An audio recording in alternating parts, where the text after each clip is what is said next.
Hey, welcome back, everybody. So, to jump right back in, our wonderful little band of party poopers, my name, they haven't picked a name yet, met each other in the crossroads outside the Half Mounds in Port Zane. Each of them following a potentially endangered children, as well as a mother that was looking for her kids. But unfortunately, they were swindled, and a bunch of obleks pulled them beneath the surface of the ground. They fought their way valiantly out, only to discover that the dungeon went deeper. And they solved a puzzle. They fought a gargoyle. They found a little duck friend, and finally swam their way, almost dying multiple times in the river to, like, no monsters or anything else, just water. Made their way out of the temple, up this weird little sewer system, and to the farm of a young skeleton farmer whose name is Bobby Garcia. And thankfully, Bobby was nice enough to let them spend the night after they helped them get rid of some kobolds. And everyone is now, I'm going to move you back to that map here on Bobby's farm. The sunlight is starting to creep through the Fury Mountains just a bit. You guys went to bed pretty early considering how exhausted you were at the last session. So I will say that you're waking up like right at the crack of dawn, probably 5 a.m. in the morning. There is sounds of animals around, something that you had missed when you were on the road recently. And you hear the slight little yipping of a dog in the back, clearly gnawing on some bones, as well as you hear the crack, crack, crack, crack kind of stomping around of Bobby, who seemingly never went to bed. As each of you wake up at your various locations around the farm, I believe Nereid and Mina decided to sleep outside the gate, not feeling comfortable with their skeletal farmer host. However, Mina, when you wake up, you find a lump of scarlet begonias. Little red flowers have been laying right next to you in a nice, gentle pile. Are they still planted, or have they are not? In fact, they look like they're a little broken and trampled on. Like, maybe they were, the kobolds had stomped on them earlier or something, and they were just kind of gathered up. There's like a nice little bouquet of them that have been like gently sort of placed next to you while you slept. I'm gonna stand up and move a couple feet away from the scarlet begonias and just kind of like poke at them with my quarterstaff to make sure that they are actually scarlet begonias. Okay. As you poke at them with your quarterstaff, nothing happens. They are flowers. I mean, I guess you kind of crumple them a little bit more. I'm going to take my quarterstaff and I'm going to poke Nereid. Hey. Good morning already. Hello. Someone dropped flowers next to me, or the flowers walked here. I don't really know what happened, but there's flowers here. Begonias, they're very relatively rare in these parts. He probably grew these special, right on his farm, likely. Oh. I had nothing to do with it. What are you supposed to do when there are flowers placed next to you while you sleep? People used to use them for, like, romantic gestures sometimes, but sometimes just friendship. Mm-hmm. You don't think that the skeleton's trying to make a move on me, do you? No, probably not. He probably just wants to be your friend. Oh. They could be cursed. Did you poke them? I did poke them because I was worried that they were cursed, because I don't want to not like the skeleton, but he's unnatural, so I can't help it. Maybe we It's should... understandable. I mean, I can't blame you for it. He is an undead skeleton creature. Maybe we should bring the flowers somewhere else? Do you know anyone else that would like them? Maybe Finnegan or Matthias. Matthias would probably like the flowers. He seems like a flower-loving mouse thing. Oh, he might. You probably would get a friend forever if you gave them to Matthias, though, so be careful with that one. As the two of you converse about what to do with these flowers, Finnegan, you are awoken by the little bill nipping at the back of your shoulder, trying to like kind of reach inside, presumably this cape that you're wearing right now. Stop. Gwen, go away. Try to...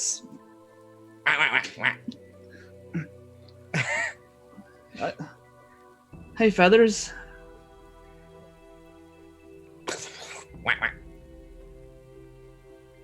Oh, the bread thing. Like hold it out?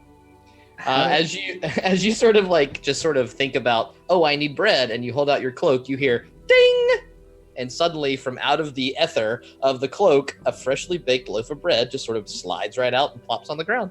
Oh. And the duck just like dives in, starts smacking like a cleric, trying to reach into the. Where did that ringing come from?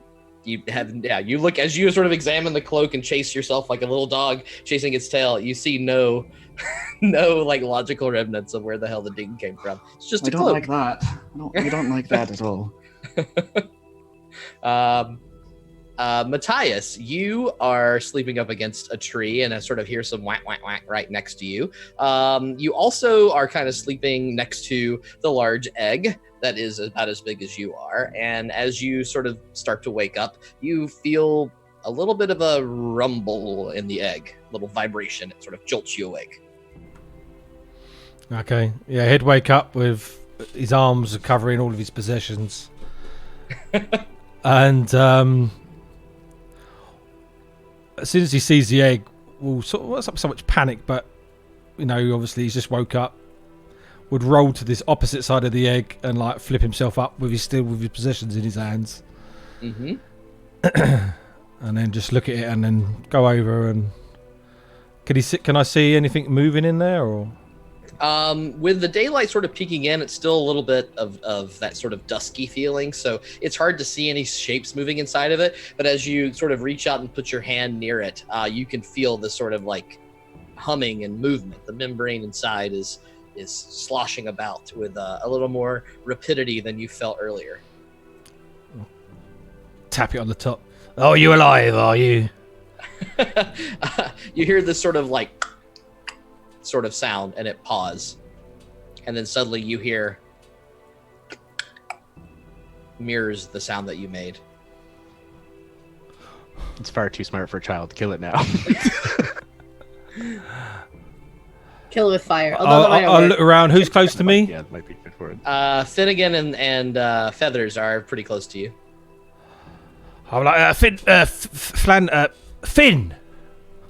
I'll call him over and I'll notice the bread and I'll quickly go over and try and wrestle some off the duck. And the duck starts fighting you for the bread. Make a strength check. See. Why does it have to be strength? I'm a mouse. Natural 4. Oh yeah, the duck just like rips it from your hand, and it sort of flies over in the corner here with half the loaf in its mouth. Pull my rapier out.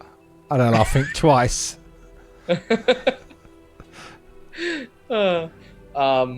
So at this point, Zonder, you don't like the sun very much, and it's starting to get a little brighter. And as you sort of like find that unfamiliar, like strange shielding your eyes kind of feeling, you wake up and that crate that you were sort of leaning up against is very uncomfortable. And as you move to your left, you feel, and there's Gwen right next to you again. What is happening?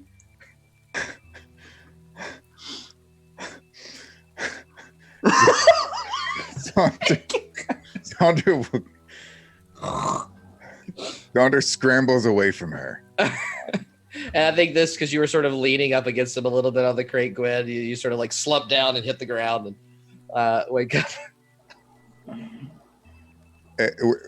As she blinks her eyes, she'll find him just staring at her with like disgust, bewilderment.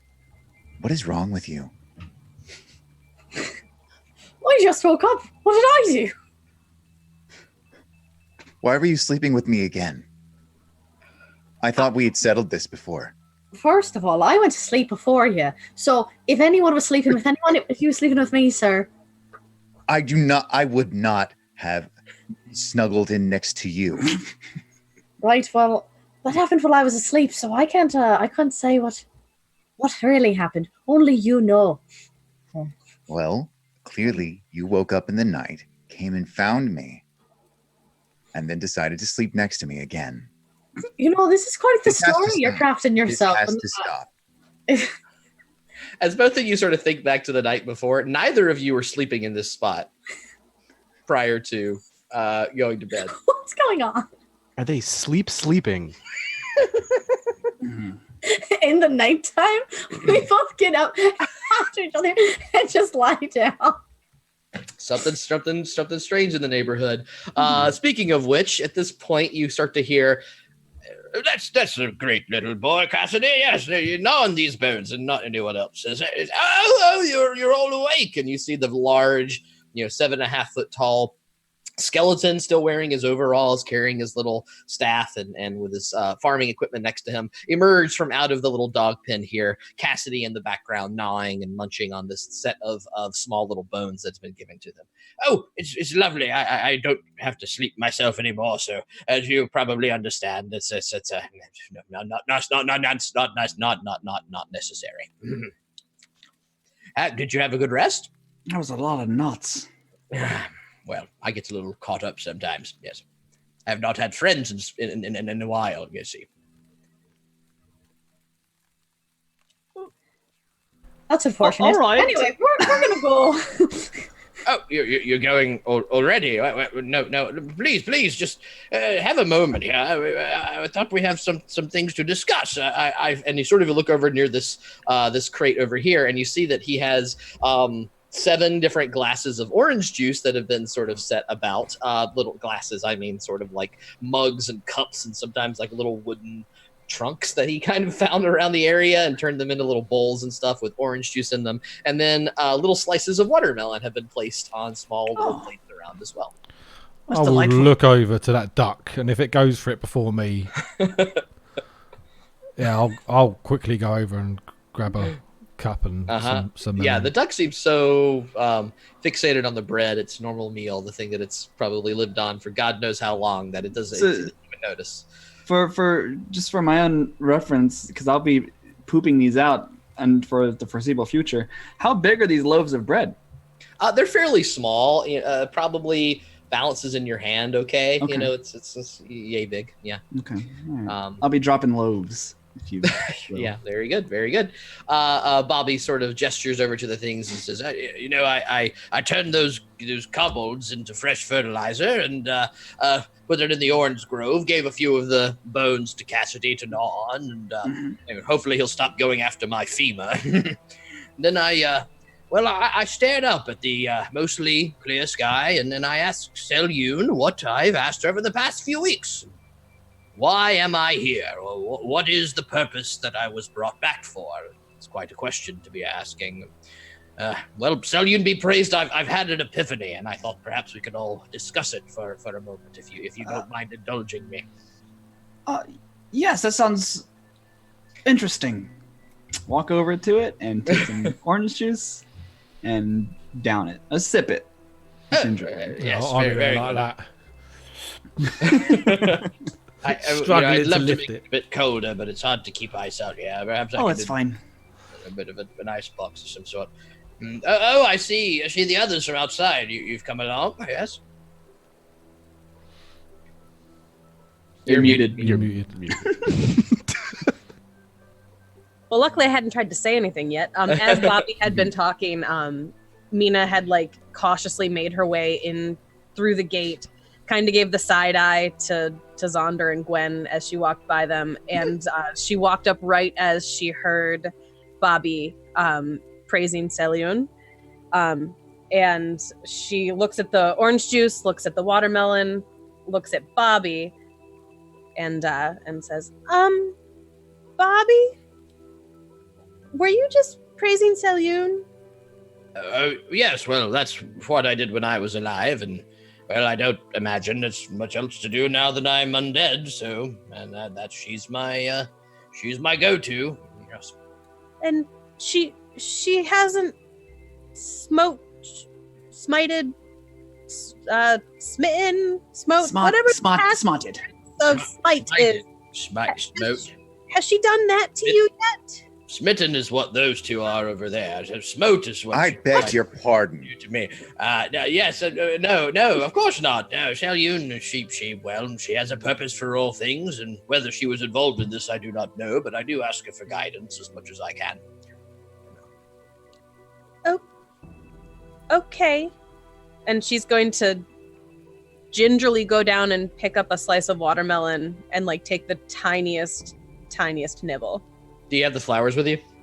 Yes, I do Okay. have the flowers. So I see you saw.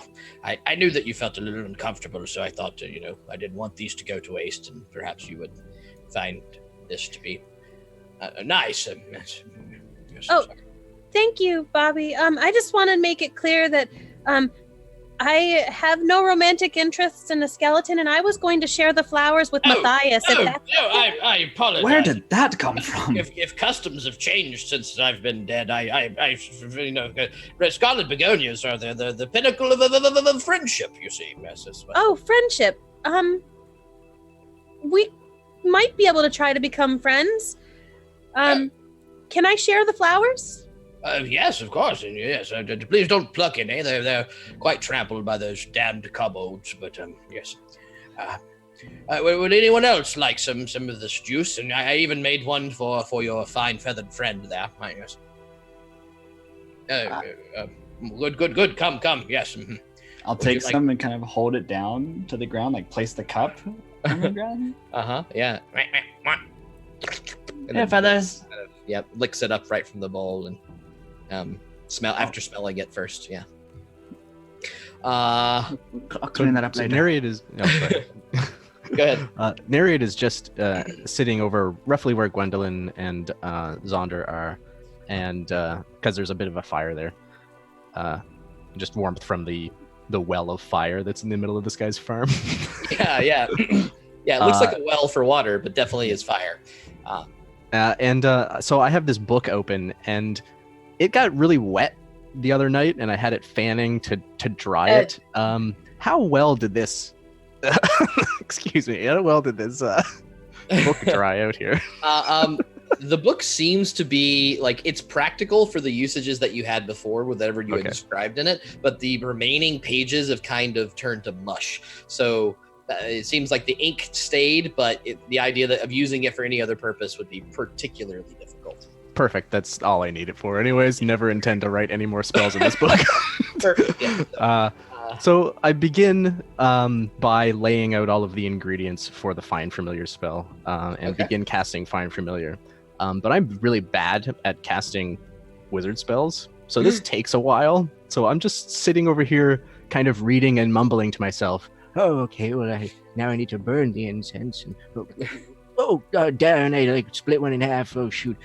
Try again. And he's doing this for it probably takes him 10-ish minutes while you guys are eating, perhaps drinking. He'll be listening, and if Gwendolyn and Zonder say anything to him, he'll respond.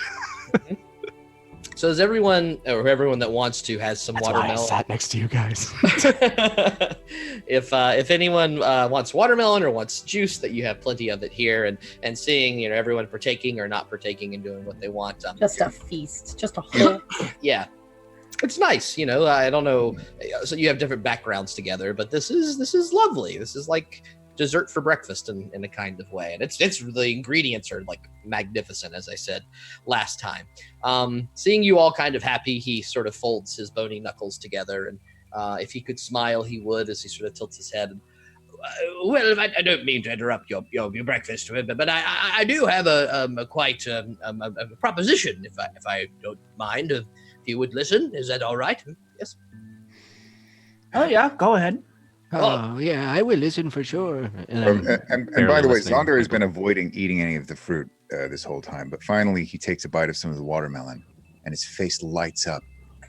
And then he quickly realizes that he's here with other people, and he's like, "It's fine, I guess, for surface food." Yes. I'd be trying to sneak up on this duck to nick some bread. Yeah, you do have an opportunity to rip off the crumb, and since it's a blind duck, it does not see you coming, and so you sort of rip off a chunk of bread, and it sort of hears it and And then goes back to drinking the juice, which is really enjoying there. Hope ducks can have juice. I have no idea. So This is a magic duck, so it's it's fine. it's a magic flying duck, so it's fine. At this point, Bobby says, "Yes, well, I don't intend to be marketing in the Underdark where your people are from, but I do think that it stands up for surface people food," and he makes the air quotes. But yes, if you don't mind, I would. Part of the problem here is that I don't really have anyone to market this to. I've tried to bring it to the Fertile Farmer Society, and as you saw from my note, well, they are quite quite picky in what they choose there. A bit offensive, to be honest. And then I tried to carry the crates myself to the southern outpost, but as soon as I got nearby, a slew of arrows flew near me just the other day. It was quite a fright, so I took it back. And I have all these oranges and all these watermelons and just not much to do with it. So I also, problematically, have these kobolds, of course, that come and attack me, it seems like, daily at this point. And, well, I have not learned their lesson yet. I tracked them down last week. I found that they have found a bit of an old dwarven mining camp that they seem to be using as their home. So here's my proposition, to get quite down to it. I believe it's called a quid pro quo, as the Celestials may say, if that's still an expression in this time, is it? I don't quite know. I don't even know how long I've been dead. Well, so I have very little use for gold. As far as I'm concerned, you can take 80% of the profits from any of the sales if you are capable of getting my goods sold around the area. 20% of it, I merely ask that you buy me more farming equipment and seeds and other things that you might see with 20% of it, and the rest of it, well, on for you, in whatever way you would like to spend it. And with regard to the kobolds, well, yes, I do wish that they would stop. And the other thing I might say is that, as you may know, I'm a bit of a magical type, sort of like him over in the corner, but I think I'm a little better at it. No offense, good sir. I was a bit of an enchanter in my day, and I have some abilities. If you could bring me back some quartz crystals, which is where that dwarven mining place used to be filled with them. Yes. If you could bring them back to me and get rid of those kobolds, I'll make your weapons all sorts of magical properties to them. Yes, I can. If you're interested, those are my propositions. Sell my oranges and get rid of these kobolds, and, well, I'll be one happy skeleton farmer. It's a deal. Whoa, hold on. So, to get this straight, you're going to enchant items for us if we go kill the kobolds. Yes, indeed. You would need to gather the remaining sort of quartz crystals from the mine. But if I grind up the dust a bit and lickety-split, poof, I can have a nice little magical rune enchantment on your weapons there. All right. Sounds simple enough. Yes, and this would make us stronger as a group of trusted adventurers. I'm sure it would build our name as well. We look after my famous and save the world from the empty. We look after my baby. What? What? I'll point to the egg. The egg everyone sees is every now and then a slight little. Zonder leans over to the I don't nearest like that. person. Do surface mice lay eggs? No, Yes. Probably Gwendolyn, right? I don't really know, and I don't really want to find out. I want to find out. Even if surface mice do lay eggs, I don't think he's It's the no right. longer a private conversation. He's not a mouse. I've got really good ears. I don't lay eggs. You whisper, you speak in your sleep and you snore, and it's quite a. Wait, we speak in our sleep. What did who was talking? Oh, I wasn't paying much attention. I was trying to use those kobold bodies and pull out their bones and stuff, but yeah, I heard Right. some screeches of some horrible things. It felt like you were all having nightmares, to be honest. In fact, I noticed quite a bit. The two of you were so shaken that you kind of ended up, over there together. I have none of my business, of course. I had a very good night's sleep last night. I had no nightmares. I bet you did. Thinking. Hey, I give you a smack you on the shoulder. As if I would be afraid of anything. Well, yes, the Boy. subconscious, as it's called. Is Aren't you, wait, back up a second. Aren't you, like, afraid of doors? Didn't we experience that? Literally, yes. Afraid of what? Doors. Oh, that was different.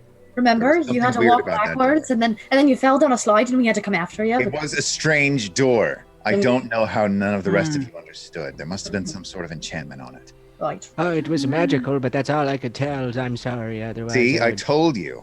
give you more concrete. I clearly just had the keen senses to tell that it was magical. Give us a second to talk over the deal. Oh, of course, yes. Well, help yourself if you'd like any more food. I've got a few of these watermelons split over here, and you notice in the back, around the corner, there's like a chunks of watermelon kind of sitting on the ground, still ready to be cut up. And he kind of goes back in with Cassidy and says, Cassidy, you must take your time. I don't have all the bones in the world. Turn to everyone. Or are we wanting to get our items enchanted then? Oh, definitely. All we have to do is pawn a few surface fruits on some stupid idiots and exterminate some idiots. vermin. You're gonna go with Sure. that phrase. You're gonna go with that. Well, okay. Maybe just idiots. All right. Try to use that less when we actually talk to the customers. They Oh, don't yeah, like don't- that very much. Stupid Maybe- idiots don't really like being called stupid idiots. Maybe don't we just should go- let him talk to the customers. Don't Oh, just walk yeah. up and be like, Wrong with "Hey, the way I you talk." dumb idiot, Everything. buy some fruit." I'm perfectly capable of selling fruit. I would say, you there, surface scum. I demand that you take this fruit and pay compensation for it. That's like slightly better. I That's think a you good need to work on your start. pitch a little bit. Sure. How much you asking?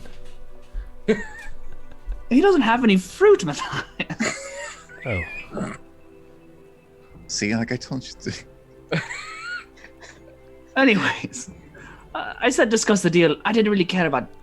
No offense, you, Gwen. What? Are we doing it? I mean, I wasn't really planning on it.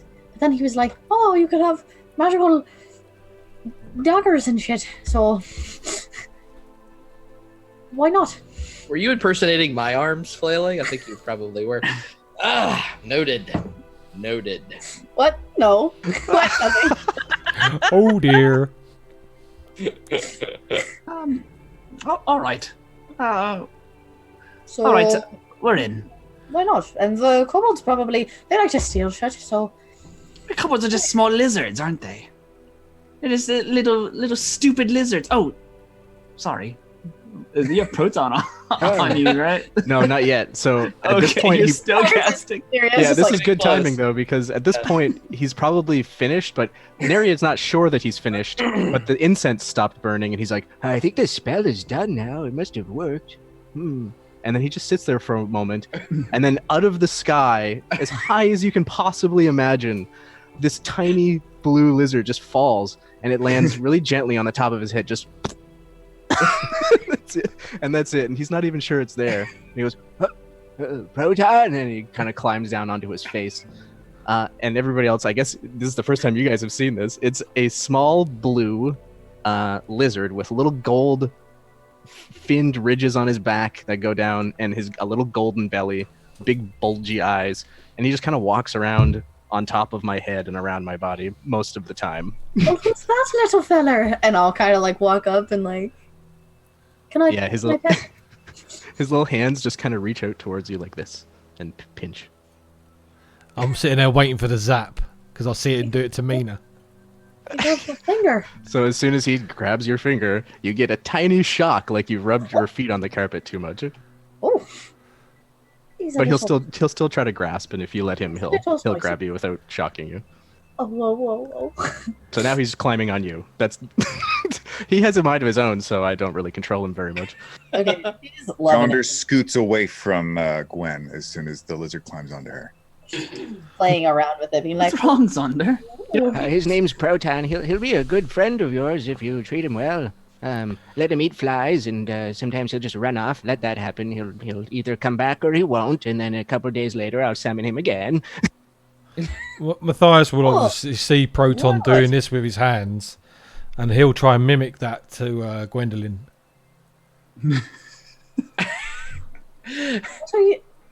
What are you doing? Almost like to pick him up, sort of thing. She kind of like she backs away. She's like, no. As Gwen scoots away from you, Matthias, your mage hand just swoops around and it sort of like dances in front of your face very quickly and sort of points, and then does this, and then it shoots across your shoulder back towards the egg. Oh, I'll look at the egg. As you turn around, the egg starts to crack that's apart. that's probably a problem, everybody. Look at this egg thing is happening now. Oh, crap. I'll run over there all excited. My baby's cooked. What? The egg shatters and breaks and pulls apart, and suddenly one sort of scaly like leg pumps out of one side, and another scaly slimy leg pumps out of the other side, and then sort of like that old show The Dinosaurs where the baby kind of still has the egg on it, the head sort of pops straight out. It's this sort of a strange green flat-nosed creature with darkened eyes around its face. All of you can make nature checks if you'd like. Okay, sure. Why not? It's hideous. I could do nature. Oh, for fuck's sake, not with 4 on the dice. 10. I hate that you made me remember dinosaurs. I got a 18. 9. 11. Not the mama. Thanks for Nina getting an Stop. 18. Please. All right. I have a dirty 20. Dirty 20. Any of you that rolled above a 15 would immediately recognize, oh, that's a basilisk. I said, oh my fuck, I'm a Gorus. Oh. So if Proton is afraid of this basilisk, which I suspect he probably is, wherever he is on your body, Gwendolyn, you feel like the hair on your neck Proton is- standing up. Yeah, Proton. Yeah, so it's just like an electric charge where he is. It's not really hurting you, but you can tell there's something there. Like he's nervous. I will go over and start petting it. Yeah. As you reach forward, you touch, and it's sort of slimy. The sort of rest of the egg starts to crack around it and shake off, and you can kind of help pry it open, and it pushes its way through the membrane of the egg and sort of shakes away the shells. It's gooey. It's still kind of slimed, and its eyes are just barely cracked open right now, and it sort of feels your warmth as you move your hand across it. And at first it recoils just a bit, and then you hear sort of like, oh. In terms of baby basilisks, are they gonna like murder us right now? Or like, Are they hostile? yeah, what what's gonna happen with it? Oh my god, he loves me. These kind of creatures are very trainable, despite being very dangerous. And so, if you can train it early enough, it can be a wonderful protector. It takes a while to grow, and their eyes barely open at the beginning and don't really do much for quite some time. It takes like the majority of a year before their eyes will fully kind of develop and open, and they start to have those sort of petrification abilities. But they are very trainable. They typically have at least one master and will not ever look at their master in the eye if you train them properly. Oh. Can I go up and give us riches? Yeah, absolutely, if Matthias will let you. Oh, you want to know me now, do you? Want to know me now? No, it doesn't say. Yeah. No, I don't want to know Matthias. I'm petting it on the head. Stupid fly. Yeah, it feels the sort of a little warmth around it and starts to kind of shake away the rest of the shell, and that goop you help kind of scoop away. And as you walk up to it, Gwen, it feels another sort of hand, and at first it's sort of confused, and then it sort of, what was it? Sort of feel that kind of feeling around it. It's a sort of like strange meow noise, but a lot more like bassy and slimy, as it says it. Xander is also going to go up to it and try like poking at it or petting it. Matthias will sneakily try and put his head like in the way of like Gwendolyn's hands, so you might get a scritch. Sneaking in underneath the. What did we say about consent last week? Zonder, as you move forward and sort of make the little poke, the head of the creature is sort of flanked by Gwen and Matthias, so you have to sort of reach around the middle. But it's a big slimy goopy thing, but it does let you kind of like reach and poke, and you feel this hard leathery skin in front of you right there. It's disgusting. What are I you, want to pick up feathers and like hold them and keep them away from this thing. hey, look at how cute he is. Yeah, Zonder keeps petting it, and eventually, you can hear him absentmindedly starting to talk in like kind of high pitched, like slightly higher pitched, like drowish. What does it sound like? You have to give it to us. I mean, you know, it's just kind of like, hey there, like, but in a different language. Very good. Do any of you speak Elven? No. Please, God, please. No, I don't. Okay, I do. I do. In fact. Oh, yeah. I don't speak Elvish. So you do translate this as him being very cute. Yeah, he's just like, hey there, little fella, you're going to devour your enemies so well, aren't you? Like, I was Sometimes big and issues. strong. So I think I was mid-sentence to Mina saying, "Oh, look, he's a real softie," when you said you're going to devour your enemies, and I just stopped. What? Nothing, it's fine, nothing. It's at this point that Bobby does sort of emerge back from the fence and said, "Oh, I see that. Oh, wow, that damn basilisk hatched. That's quite a thing. I thought it might take a little longer than that, but where in the earth did you all get a basilisk egg? I wondered that all night." Well, it's my. I'll look to Finn and I'll say, well, I've got lots of best friends now. Yes, well, I mean, in terms of my proposition, what is it that you would have? Right. We'll do it. I don't see why not. Yeah. Oh, I'll do it. I Oh, look forward to helping you. this is delightful. What quite a day. I would offer you treats, but you've already had my selection of things, so I will hold up my end of the bargain. I quite promise you that. And you know what? If you need to leave that little fella with me for a while you go off to do these things, that would be quite fine. Yes, I've been pretty good at training Cassidy here. It can't be much different than that. Yes. You could feed it Oh, the yeah. duck if it gets Oh, hungry. Bascal, you can no. Well, he's a greedy little shit. He keeps eating the bread.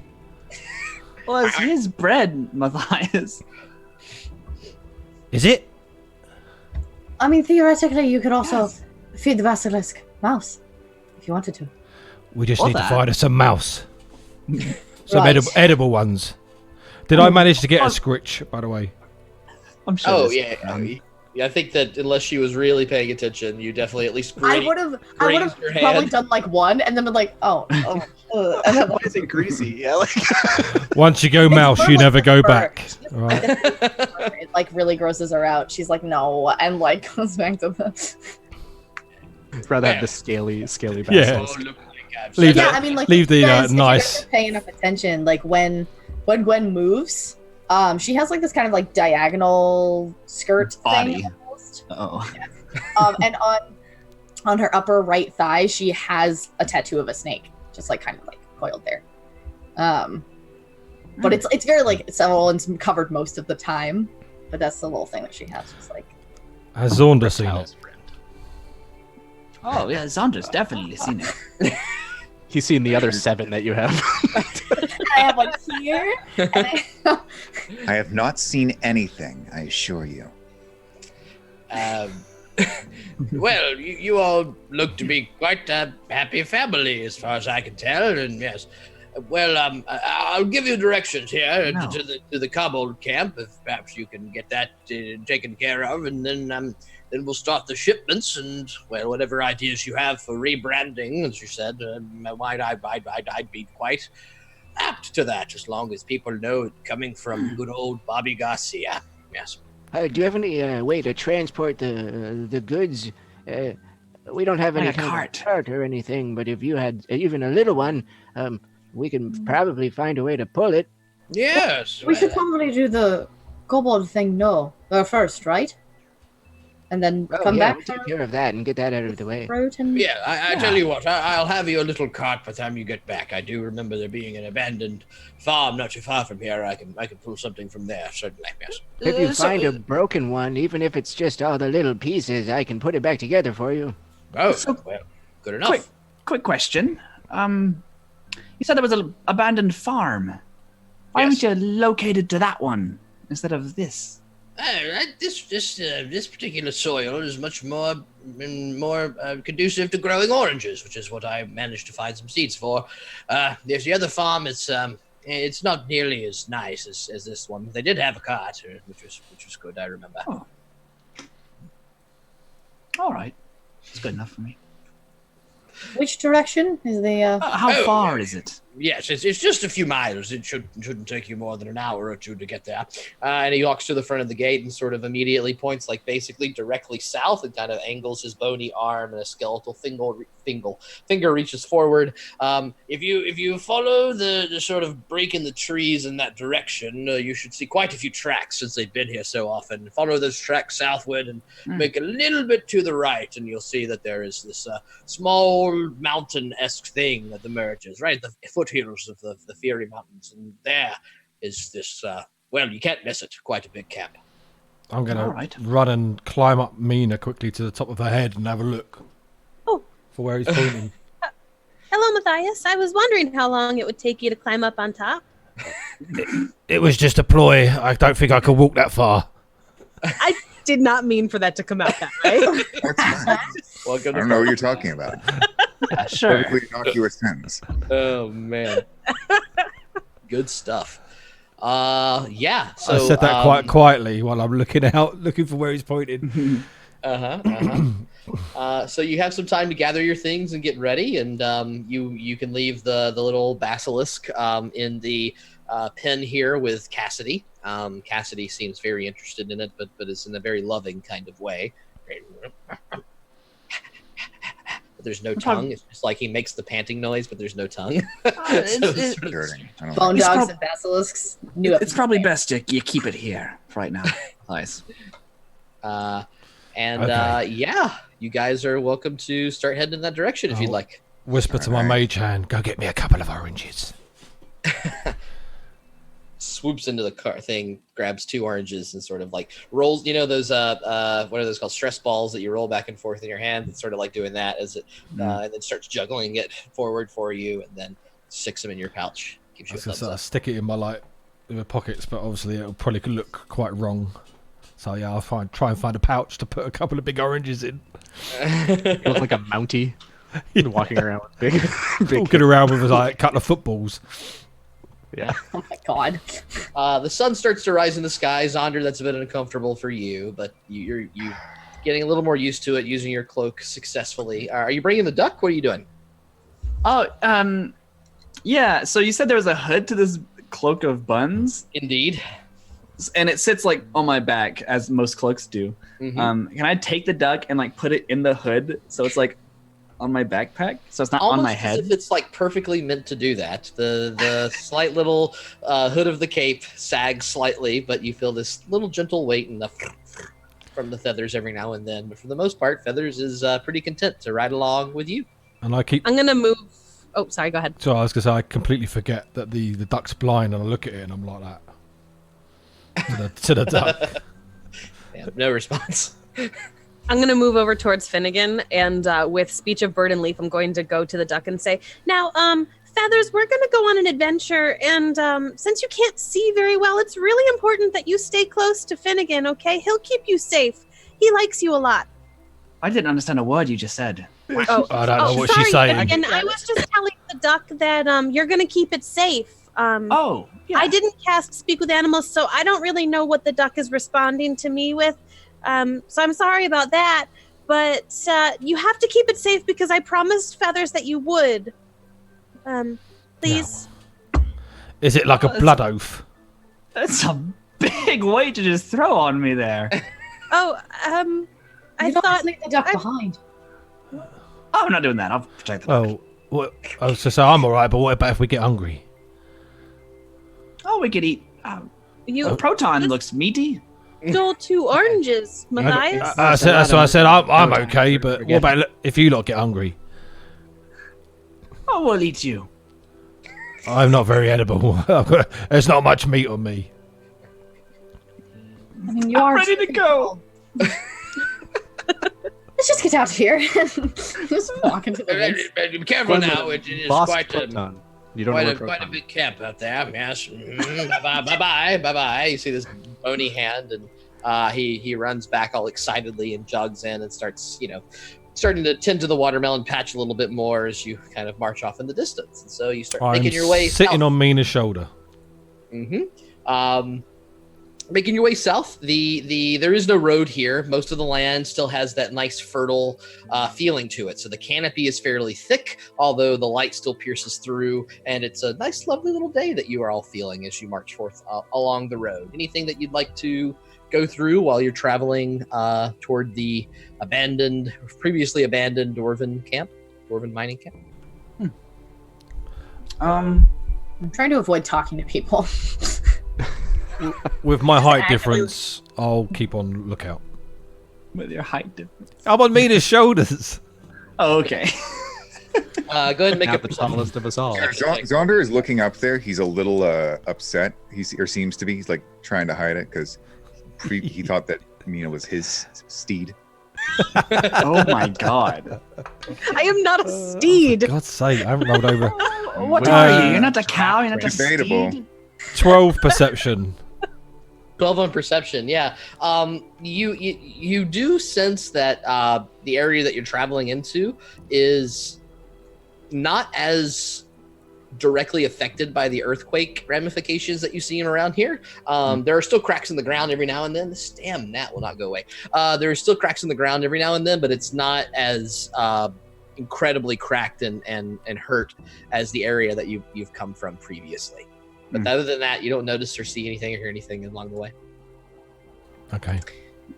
Okay, look, now that we're away from the skeleton man, all right, just to get it out of the way, that guy was undead, right? Like, we can't just ignore that.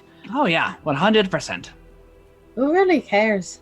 It's not like he was attacking us. Okay. Oh, he's fine. I guess. He's definitely unnatural, but He's Saloon fine. hasn't decided to smite him yet. Smote. So, no, I phrased it in the right way that I could use the present tense of smite. Agree to I disagree. believe it's smelt.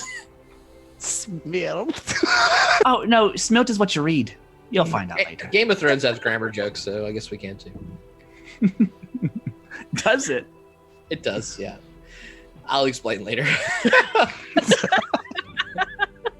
Well, this conversation is really interesting. Can we just, focus on what we're doing? Yes, Zonder. What are you doing up here? What do you mean? What am I doing? Well, you're underground, and then you came Oh. up here, and you sound like you really miss underground. So why don't you go back? Why do you stay here? He's part of our Well- family. Oh, what? He's part of our family now. You heard the skeleton. Don't be ridiculous. Oh, yeah, Zonder could be like our weird uncle. I'm not a weird uncle. I've always loved and wanted a weird respected uncle. As an elite drow warrior back in the Underdark, I am just here on a raid to find slaves. Oh, how's that working out for you? It's a work in progress. What happened to the rest of your unit? They didn't send you alone, did they? Of course they did. They knew I could take care of a few slaves by myself. All right. Are you How lying? how many slaves have you sent back there, Zonder? At least 17. I don't believe it. I will I want to whisper believe in you, and I don't Mina's believe big you. ear. I'll be like, I insight check. What's a Zonder. slave? I got a 25. But none of them were little half things like you because you're useless. Oh, I'm better in a fight than you are, so I wonder what that says about the Drow warrior force. Zonder, I'd be careful calling people little when I'm about 2 feet taller than you are. So. There's always a bigger fish. There is? You keep out of this, Steed. Yeah. Zonder, I don't mean to talk ill of your home, but it sounds like they just exiled you, friend. Exiled me. Yeah. What are you? You must be insane. Who would exile me? What does exile Think mean? of a couple of people already. Well, it sounds like they did. Matthias, do you not know words? I don't know what exile is. It's like being kicked out. Oh. Yeah. My heart. Slave- I feel it. You feel it? Yeah, I feel sorry for him. Oh. I do not need your pity, and I was not kicked out, and I will be returning to the Underdark triumphant with slaves in tow. I don't know why you'd want to go back somewhere that's mean to you like that. Just leave him behind and live in the woods for like 50 years. No, Did he they- can't. Sin's sensitive to Z- the sun. Zonder, one last question, and then I'll drop it. I'll drop it after this. Very well. When the earthquake happened, you didn't hear anyone coming to come get you. They knew you were crawling around underground. They didn't come find you or anything. I like I said, People they are trusted me. What was that? What if they're all dead? Oh, I don't They're think not all that. dead. I I don't mean, think that. did they're you all dead. check? The mighty Good. drow race is far superior to people like you. I mean, They would you never said be- yourself. Oh, no. You said yourself you were stuck underneath rubble for weeks, crawling around on your hands and knees. Mm-hmm. So, what's to say that it didn't just collapse in on everyone? Well, it probably didn't collapse on everyone. Well, I found my way out, and they would too. But you were already close to the surface, weren't you? Because you were on your way up here to get your slaves. What is the point of this? I'm just curious. I just hate to see you get your hopes up. You're welcome with us. I know we're not as good as your other family, but Oh well, I wasn't saying that at all. I wasn't saying that. Not even remotely. I you was. can be a powerful ally. Well, it's lightning and stuff from the sky. Enough. I need a moment of silence, please. Okay. No more questions. He pulls the hood up over his head firmly. Gwendolyn, I think you might have hurt Zonder's feelings. Oh, no. he's always like that. He's always like that. At least from the 2 days I've known him. Well, probably because you're always like that. Oh, I'm I not never really entirely thought sure about what you that. Would you care to elaborate, Mina? She gets You know, real close to you, like real close, and I just really like, don't care to elaborate. You should let's go to the mountain. It's I over mean. there, guys. And I kind of walk off. You know what I mean, and we should just let Zonder have some silence and keep going to the mines. oh, I'm happy if he's going to shut up for a minute. That makes my day a lot better. And I turn around and I follow Nereid. So the party is with some tension as they march through the woods here for the next about an hour and a half, comes close to 2 hours. The sun is really coming up. Feels like full morning now, probably 7:30 in the morning. Hey, Gwendolyn, did you see Proton? He was on you last time, I remember. No, and I like look in like my many hidden pockets and pouches. Kind of like lift up my skirt and fucking, is he anywhere? Oh, as soon as you went over next to that the basilisk, he would have left you and just run off like into the wilderness. So he'll arrive eventually. Yeah. I think I might have upset him when I went to go pet the big snake. So Oh, that thing, yeah. A very crazy creature. I mean, lizards eat other lizards. Have you seen that before? They're scary. I've heard of basilisks before, yes. I kind of like me some lizards though. Everything else is kind of like Matthias. I'm not really a big fan of him. And Oh, you big don't furry. like it? He's so fuzzy. Oh, No, it feels not right. like the top of his head is like a little ball of fuzz. Oh, no, stop, please. It's about that time that the two people in the front, Nereid and Gwen, as you're kind of cringing, you come to the top of a hill, and the hill itself is overlooking a large fenced-in area, and there's a bit of a mountain that's coming out of it. And I will move you to the map. Oh, look, we're here. Look, I've drawn a map right. for us. Yeah, that's the right thing. Okay. And here you go. Oh my god. I have to thank Harry for drawing some maps for me this week in a busy week. So hopefully this kind of quality is good. I think you'll be able to tell what maps he drew and which ones I drew. They're all beautiful equally. Easily, but thank you, Harry. You're amazing, our DM. Which side of this are we coming up on? So you would be overlooking it from this area in the bottom left-hand corner. So if you can, grab your tokens here.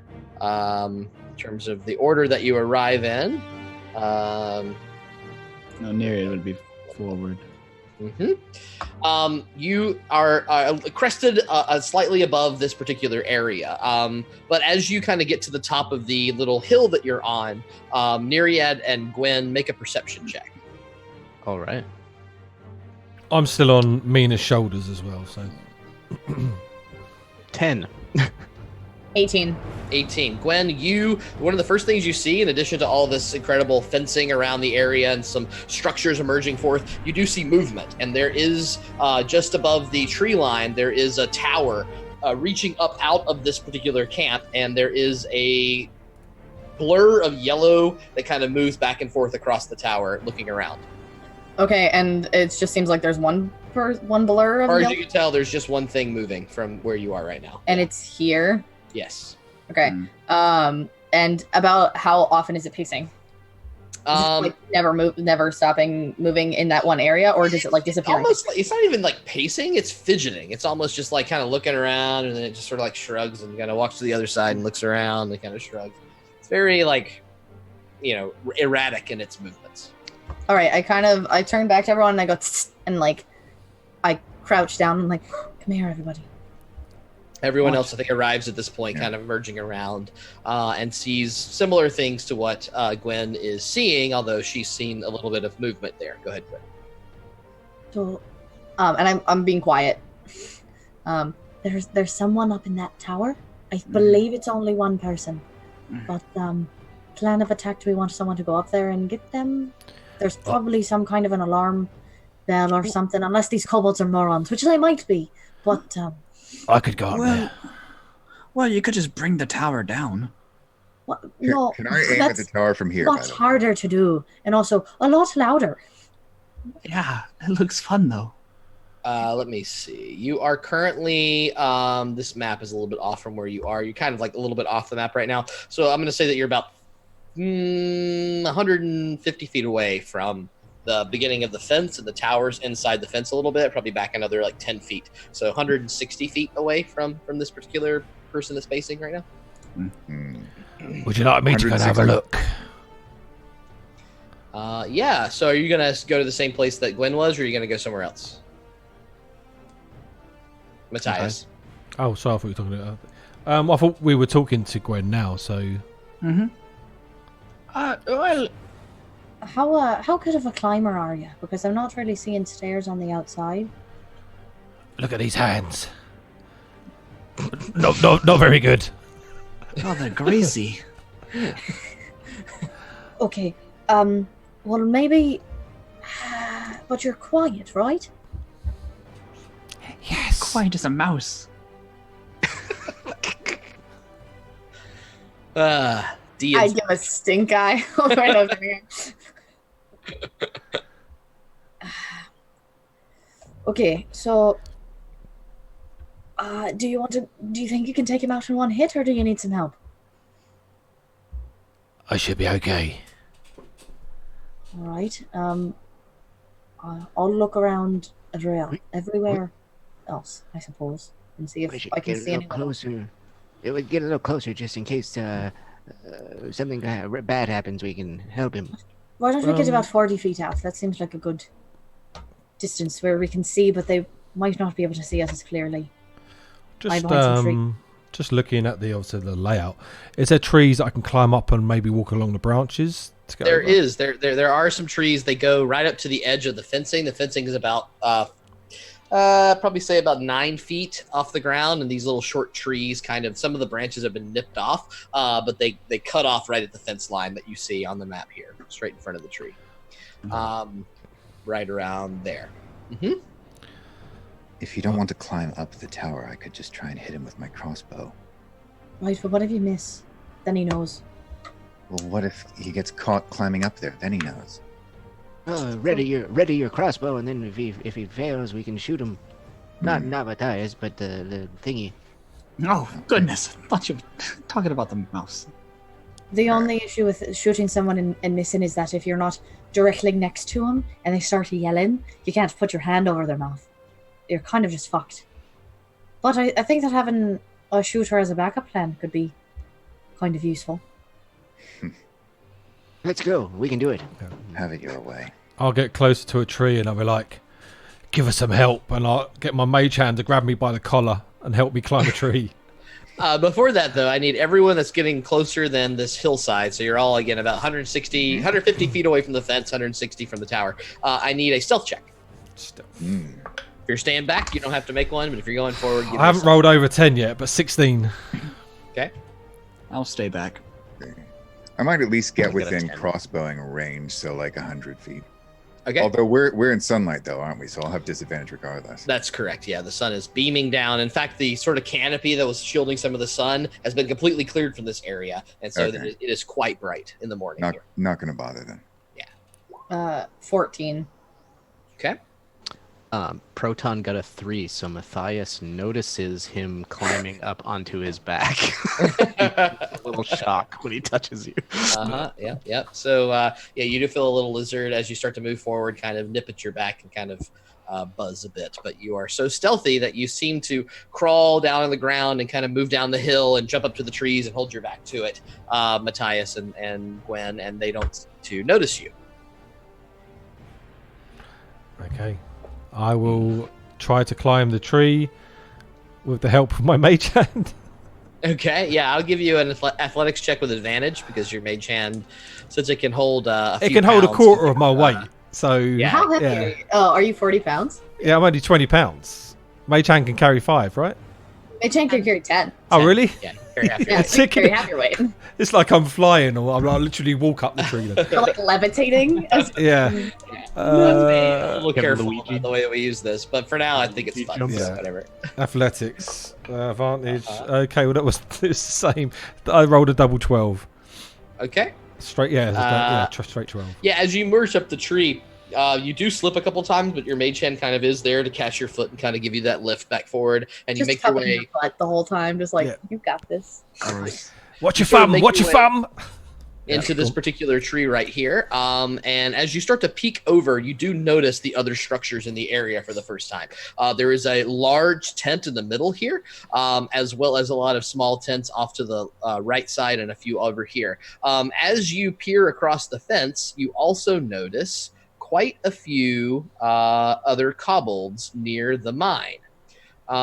They appear here. They all seem to be kind of squawking and they're kind of squeaking back and forth to each other, walking in and out of this mine shaft that you see at the back of the place.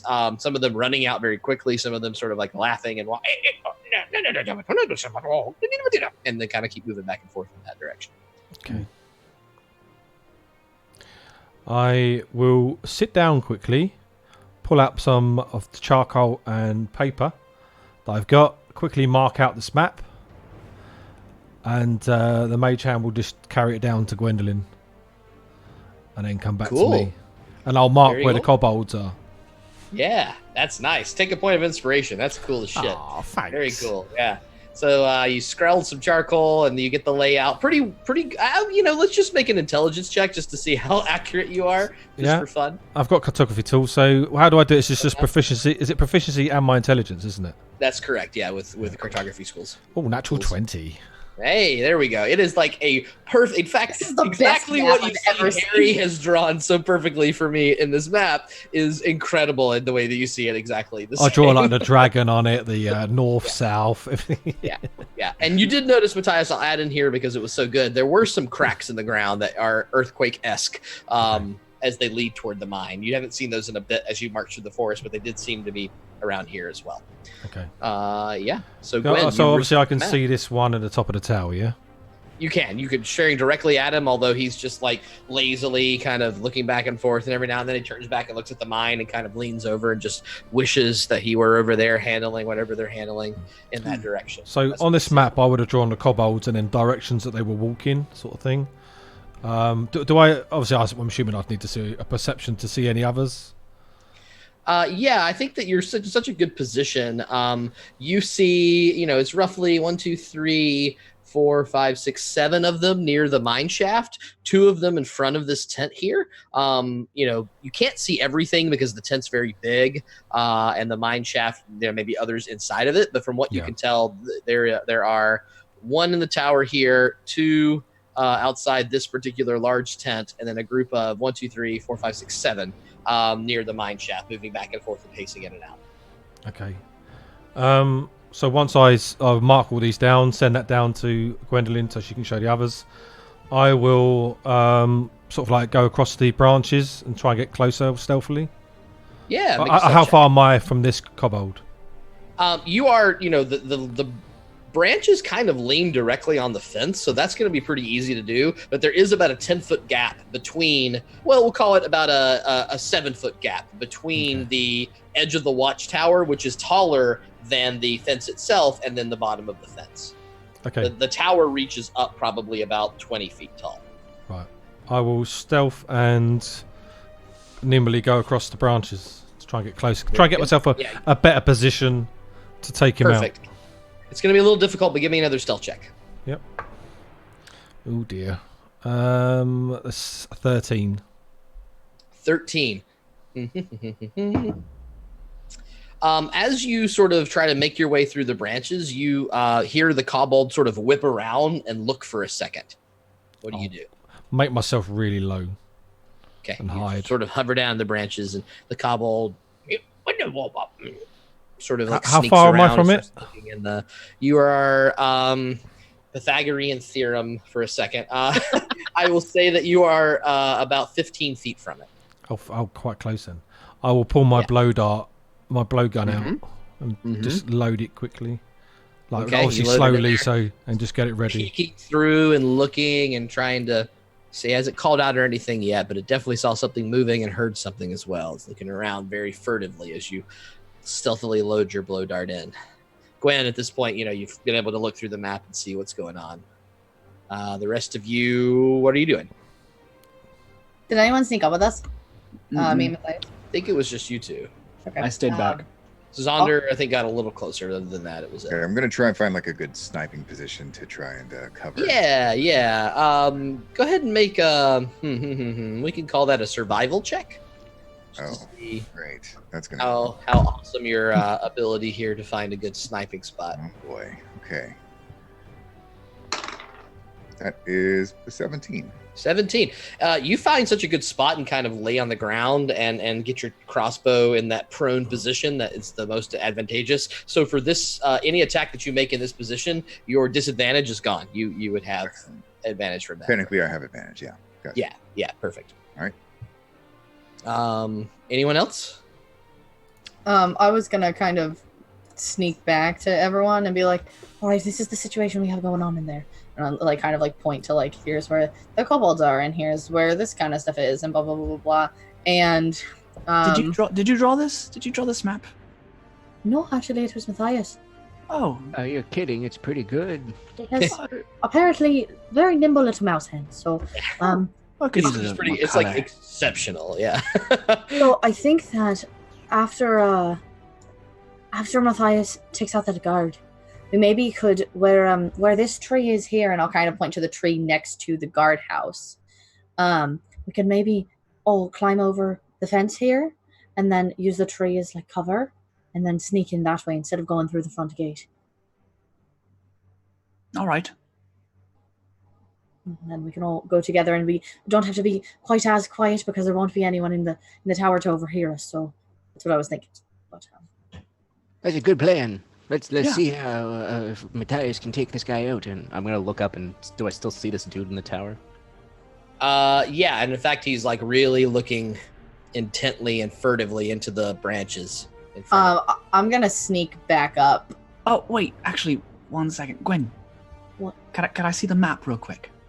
sure, here, I'll give it like one last look of like, okay, this is where this is, and here's all the stuff. Oh, you can have it back. 1 second. No, it's can all right. Can I draw like a good? Can I like write "good job" in like red, on like the top left corner of it? Oh my Yeah. god, you fucking like teacher, just like 10 out of 10. Yeah. circle Yeah. smiley face. Check And then plus is what you scroll get. it back up and hand it back to Gwen. Okay. Oh. Right, okay. So And I'm waiting. Sneak. Sorry, go on. Good. No, Well- Matthias, I think it's back to you now. So obviously he was leaning on the side at one point, wasn't he? Leaning over to look around. I wait till he's leaning over, and then I want to stick the blow dart because they're only tiny,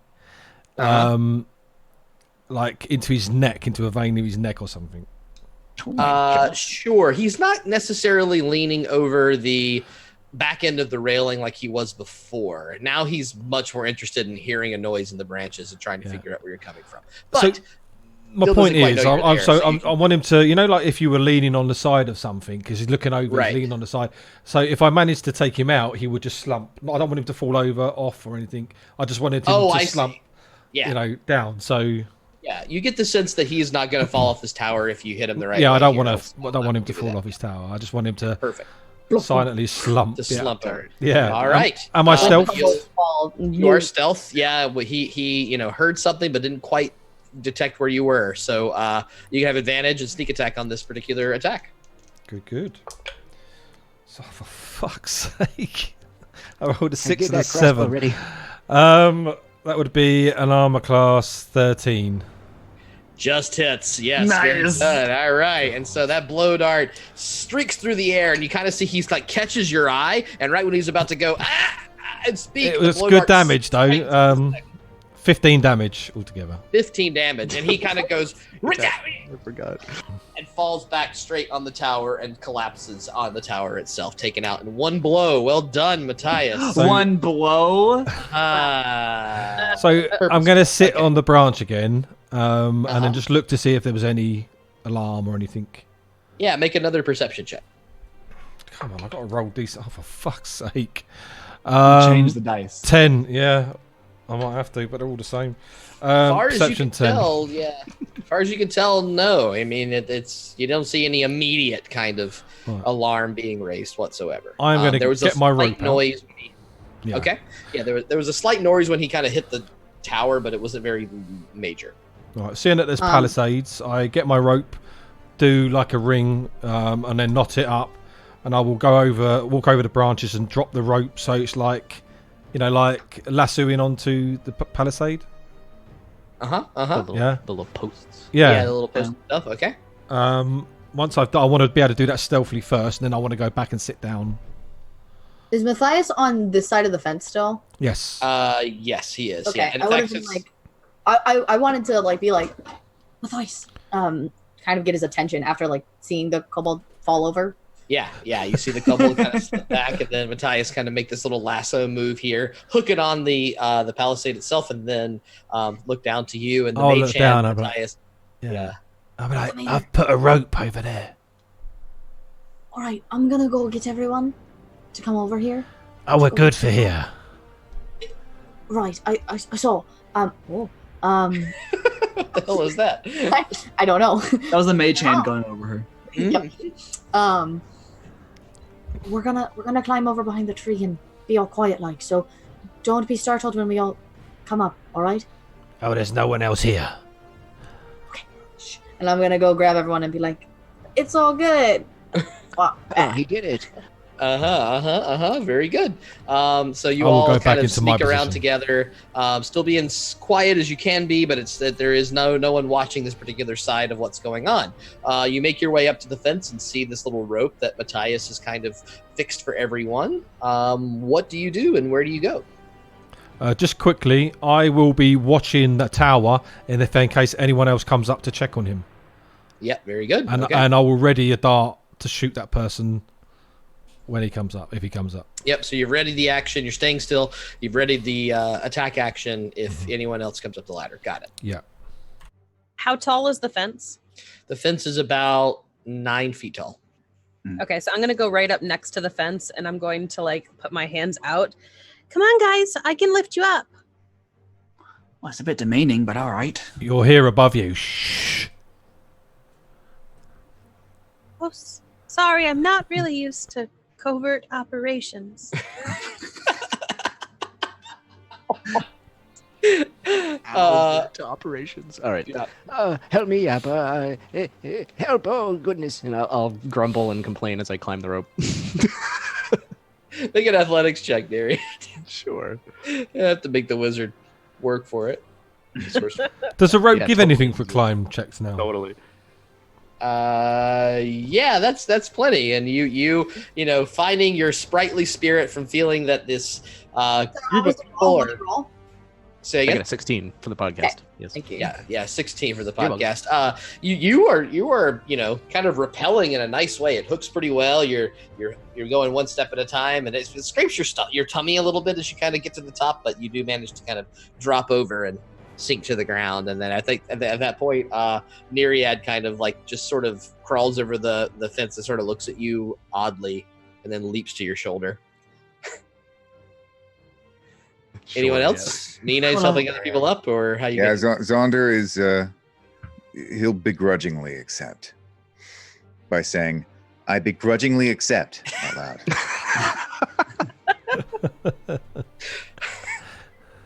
Okay. He just like he almost makes her do more of the work as he's going up there. So Nereid is over the fence. Zonder makes it over the fence with Mina's help. Matthias is still up in the tree. What do you got? What are Gwen and Finn doing? I'm well, just if- getting rope. I don't want Mina's help. Mm-hmm. Yep. You scale the rope quite easily and make it across the top. Finn, how do you get over? All right, fine. I'll walk over to Mina and like hold my hands out. Like, you gonna lift me, or am I gonna climb? I reach out and I grab him, and I just kind of like grab him up and just deposit him over Yeah. to be able to get over 9 feet. This is a weird feeling. Yeah. Incredible grace, like picking up a heavy, when a baby is way heavier than you expected. That's kind of what it feels like when you lift Finn because of his scale mail. It's sort of like, oh, this won't be, and then it really you have to strain a bit, but you do Being lifted, hoist him this doesn't awaken anything in me. It's up and climb over. Unfortunately, Mina, at this point, you see coming around the corner a kobold sort of making a patrol around the outside of the fence here.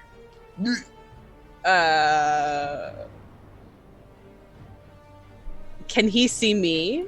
Doesn't seem to notice you quite yet. All right, so I'm gonna try to go as fast as I can to climb up the rope and get All up and right. over. Yeah, go ahead and make me a stealth check to see how quiet you can be while trying to hurry. A 6. 6. Fortunately, as you kind of climb over the fence, this fence is really, really old. And as you get to the top, suddenly you hear, and the weight of the wood kind of bends down and slaps. And suddenly the kobold stops in his tracks and starts to look over. Sees How- part of the fence lying on the ground. How tall are kobolds? This one, you only glanced at him, but you think maybe 3 feet tall. Can I see this kobold? You can, yes, absolutely. From your Can from I your shoot vantage him? point. Okay, you turn around and shoot. And Mina, you got anything? Or there's sort of a gap in the fence now, right where you came across. I'm just gonna kind of stand in the gap in the fence, a little dumbfounded. I don't really know what to do at this point yet, and I'm gonna wait to see what happens after Okay. Matthias. All right, Matthias. Let me try to figure out the distance from you to this guy. 55 feet. I don't know your blow dart distance. Is that good? 100 feet. 100 feet. Yeah. 100 feet. All right, there you go. So load it up and take a shot. Would I still let that get be- sneak from there? Yeah, That's- yeah. I think yeah. that he hasn't noticed you yet, particularly, so that's This- fine. Terrifying. Well, I rolled a 3 and a 10, so 16. 16 hits. Nice. Roll damage. Hang on. I just want to confirm that. 16, yeah. Okay. So that is 5 already, and 8 damage. 8 damage. Gonna have to look That's pretty close. He suddenly takes the dart in the neck and falls over dead. Oh. Yeah. Yeah, I meant to Not the toughest keep everyone creatures, these sweating. little kobolds. Yes. He had armor. His AC was higher, but he was not healthier. So he does indeed keel over. And another kobold bites the dust. You guys are such murderers. Guys, it's all the mouse. Right now, yeah, Mina and Matthias have those kill counts. All right. Matthias, do you do anything after that point? Well, obviously, I'll put my blowgun away. Can I look around quickly? Anyone else hear that? Uh-huh. Hear the fence? Give me another perception check, yeah. Oh, for fuck's sake. 13. Yeah, you don't notice anything in particular. I will stow my my blowgun, and I will, from the branch, jump onto the bit of fence that is still up, jump onto the floor, and then take off the bit of rope from the floor, and wrap it back up again, looking at Mina. Yeah, you're not very stealthy, are you? No, I'm really big. I'm sorry. It's okay. At this point, one of the folks that you had seen on the outside of the tent does decide to come investigate what a little strange noise he heard, and he's starting to move this way. This one is too. Okay. Do we notice them moving, or? You didn't notice him from the tree. Unfortunately, your perception was too low. So wait, what's going on the inside of here now that we're all in here? Wait, Matthias is still outside though. No, Matthias I'm inside. just made his way across right now. Yeah. Okay, yeah. okay. And the biggest thing that you see that beautiful map that Matthias drew, and then you see a kobold, two kobolds approaching from that tent direction. Slowly, just kind of curious what that weird noise was they heard a couple seconds ago. I go to everyone to be like, this way, and kind of try and gesture to get everyone to move over to the other side of the guardhouse. And the orc dead body, is that inside or outside? This dead body is outside. Okay. This dead body is on top of the tower. Right. Okay. Great. Mhm. So I'm kind of gesturing for everyone to come over here. Yeah. So based on where you came in, I only need stealth checks from let's see, Mina and Matthias. I need stealth checks. Oh, for fuck's sake. It's still a 10, but I rolled an 18. So it's 18 altogether. Sorry. I rolled a 10. 18 Protons on altogether. top of the mouse. I saw Matthias and how he stealthed, and I decided I was going to emulate him, and I rolled a nat 20. Nice. So Mina sort of like does a little duck and roll and manages to get behind the tower pretty quickly as everyone kind of scoots forward. Unfortunately, Matthias, your sneakiness has met its match. And as you kind of step away from that little fence that you were kind of hopped on, it also kind of goes and hits the ground very loudly. You hear out. Somebody has to teach these kobolds how to build fences. I'll look at the kobolds and I'm like, don't mind me. Both of these kobolds start running forward, and then one of them does catch sight of you, Matthias, trying to sneak across this particular area. And at this point, I think we need to roll initiative. Yay. God damn it. I look at them and I figured out what I was doing wrong, so you can please roll it on roll 20. That would be great. Click your token, and then click your D&D Beyond sheet Yes. initiative to make that pop up there. Awesome. Look at this. Wow. A beautiful.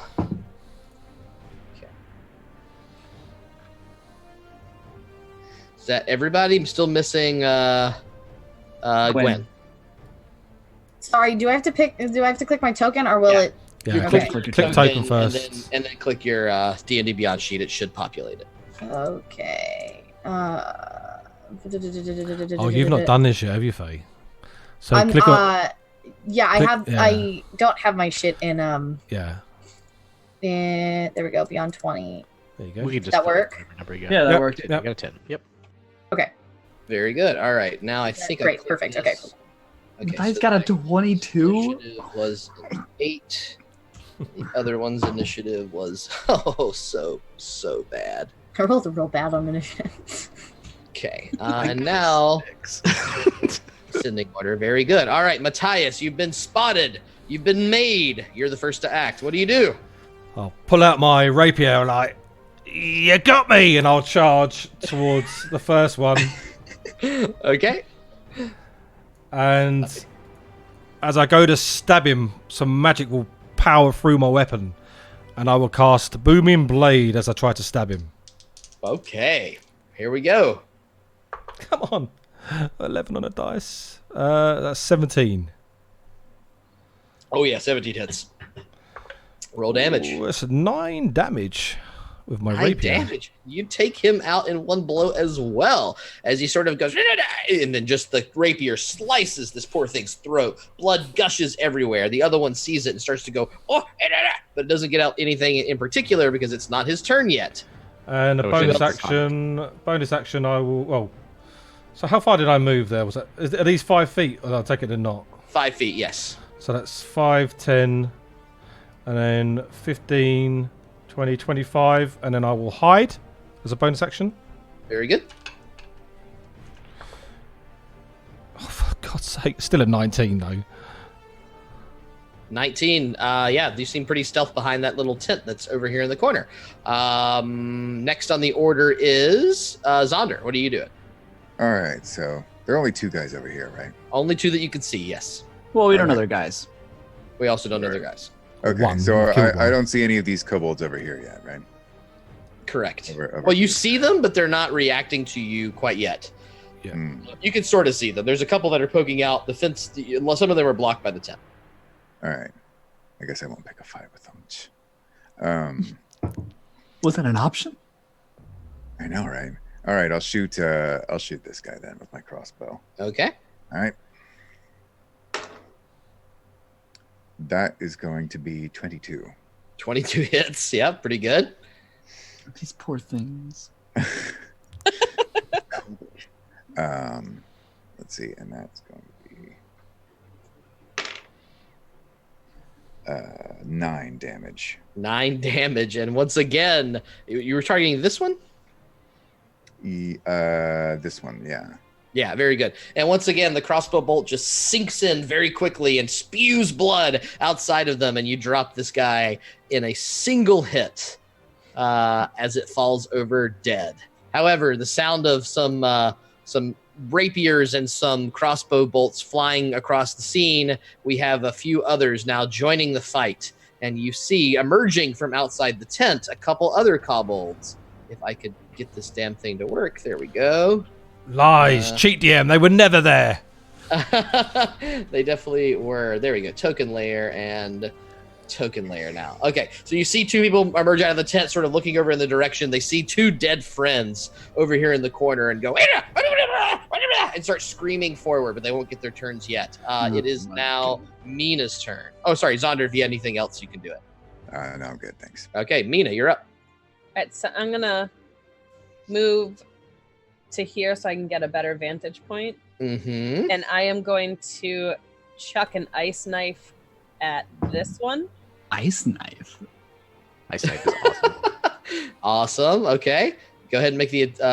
That's a save for me? Yeah. Well, it's a ranged spell attack, and Okay. then after the ranged spell attack, there's a save, a dex Okay. save. Okay. Yep. Go ahead and make that range spell attack. 17 to hit. 17 hits. Yeah, you guys are rolling good. Where is my D10? I'm not. I'm rolling bad. Yeah, but you're still somehow 7 doing points it. of damage. Just. Skills are good. 7 points of damage. That one takes a big a shoot of ice. Oh, well, you tell me how the spell happens.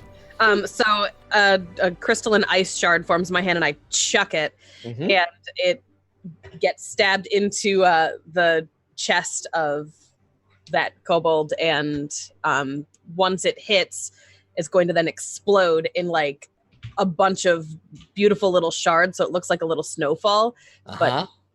but it's going to be a painful snowfall. Nice. Yes. Mm. It's like when insulation falls on you, you're like, oh, it's a pretty, oh, God. It gets in your Yeah. eyes. He got a 14 on his dex save. The ice penetrates his chest and explodes forward. Does he make a save at 14?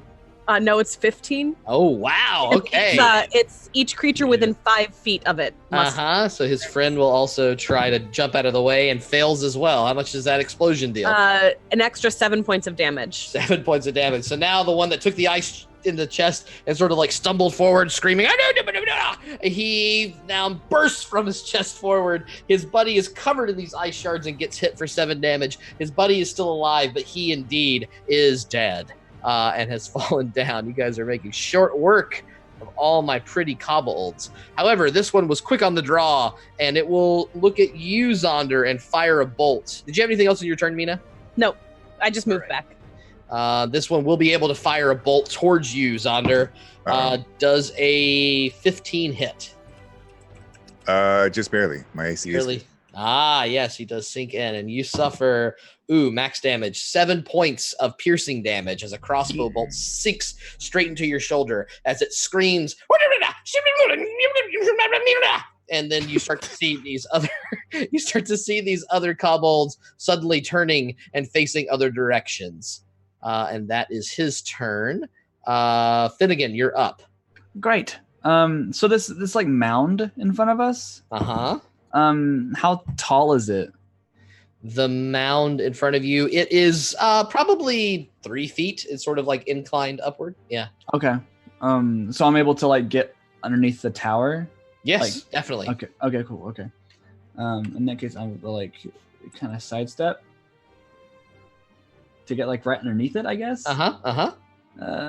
that range? No, it's not. So I'll climb up on it. And then slide down it. And as I'm sliding down, my hand is tracing on the dirt or whatever. Yeah. And from it, like some flames, like silver flames start lapping, and they like snake under the ground. And I'm gonna sacred flame that. Nice, sacred flame. He will make. I think it's a dex save. Yeah. Yeah, it's a dex save. 13. Fucked. Makes the save 16. Unfortunately. Darn. It's sort of like dodging out of the way of the ice crystal. See this little flame start to ignite next to it and rolls away from it and does indeed dodge slightly. Anything else, Finn? That was. I need to see how much movement that was really quick. There's 1. Yeah, I'll step over here, and that's it. Okay. Gwen, you're up. You're Okay. muted. Yeah. I was like, where is my mouse? So they're all coming from the right-hand side, correct? The one that you see closest to you was the right of the tent. Yes. The ones that have turned around seem to be kind of the first layer of kobolds near the tent from the backside. Some of them left, some of them right. Okay. If I go over this way are these carts or crates or something? They are. Yeah. A bunch of like little broken crates to the side. Okay. I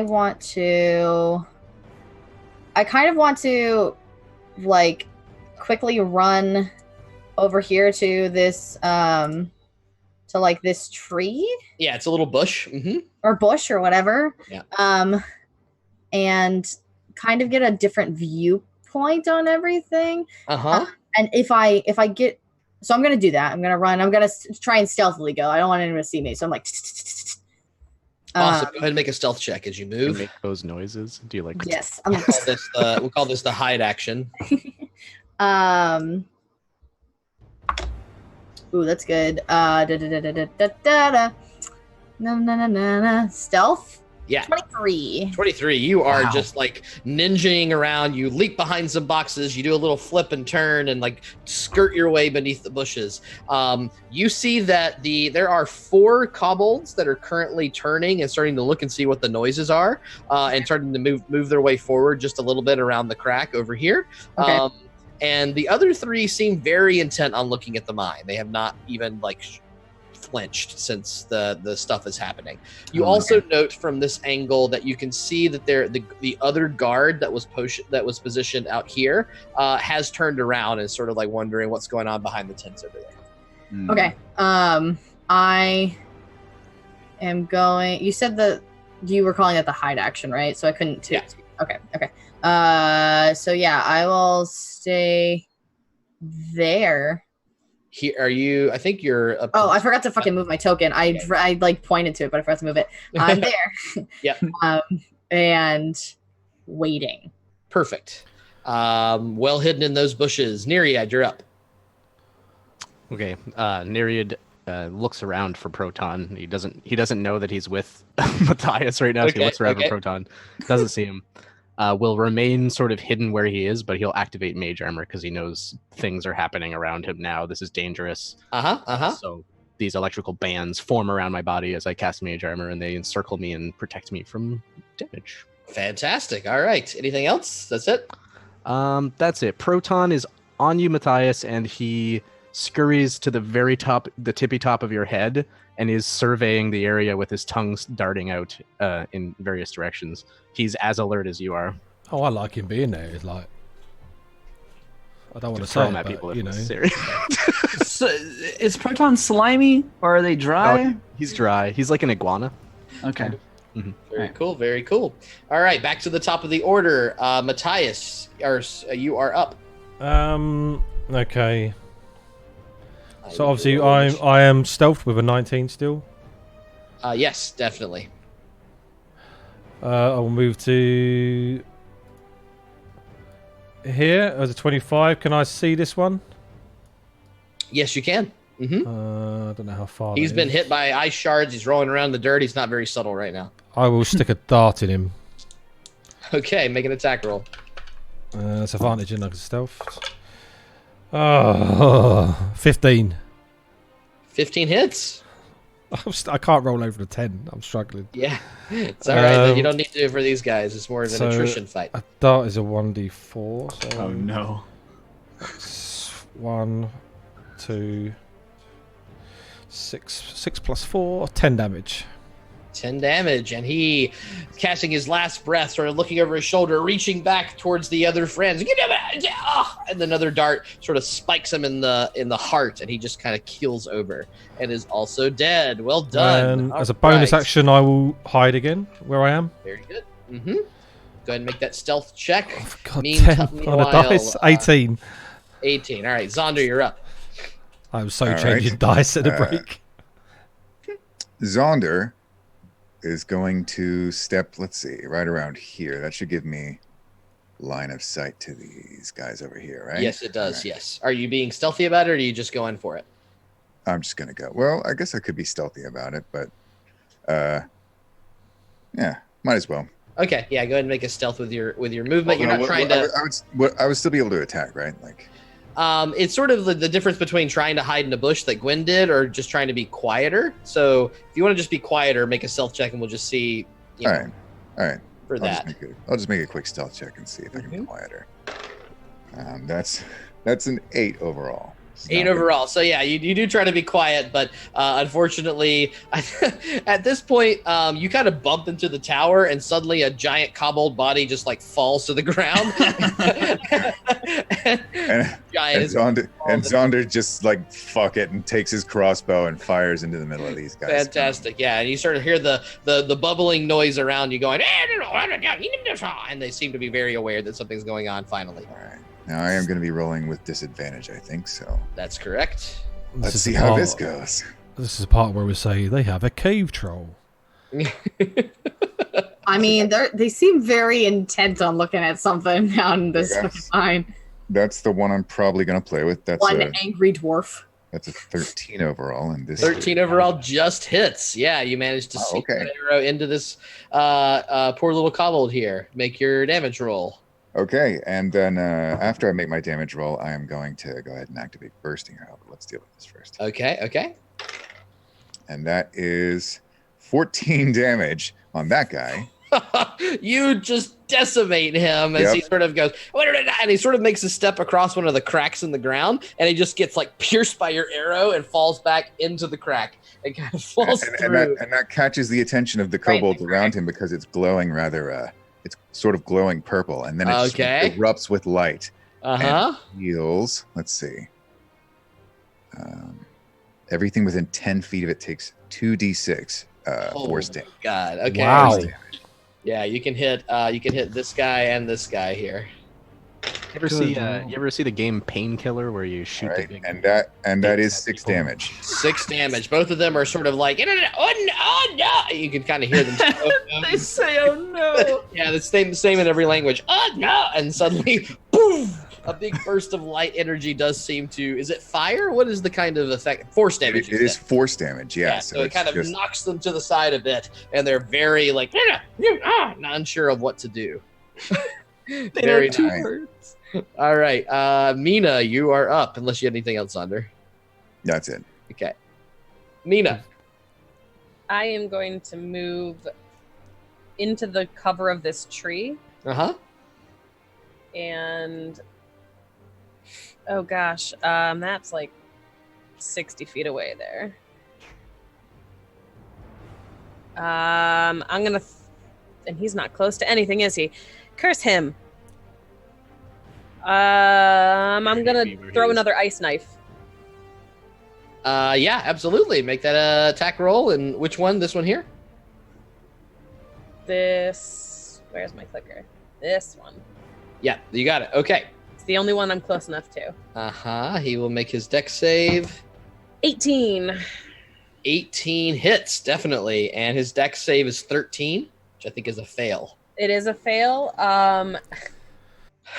That's 10 points of damage. 10 points of damage. And this poor guy sort of looking at his friend fall in the hell. Oh, no! And then suddenly an ice knife just pierces through his chest and he explodes into shards as chunks of kobold fly in every direction, frozen by your ice knife. Oh, my God.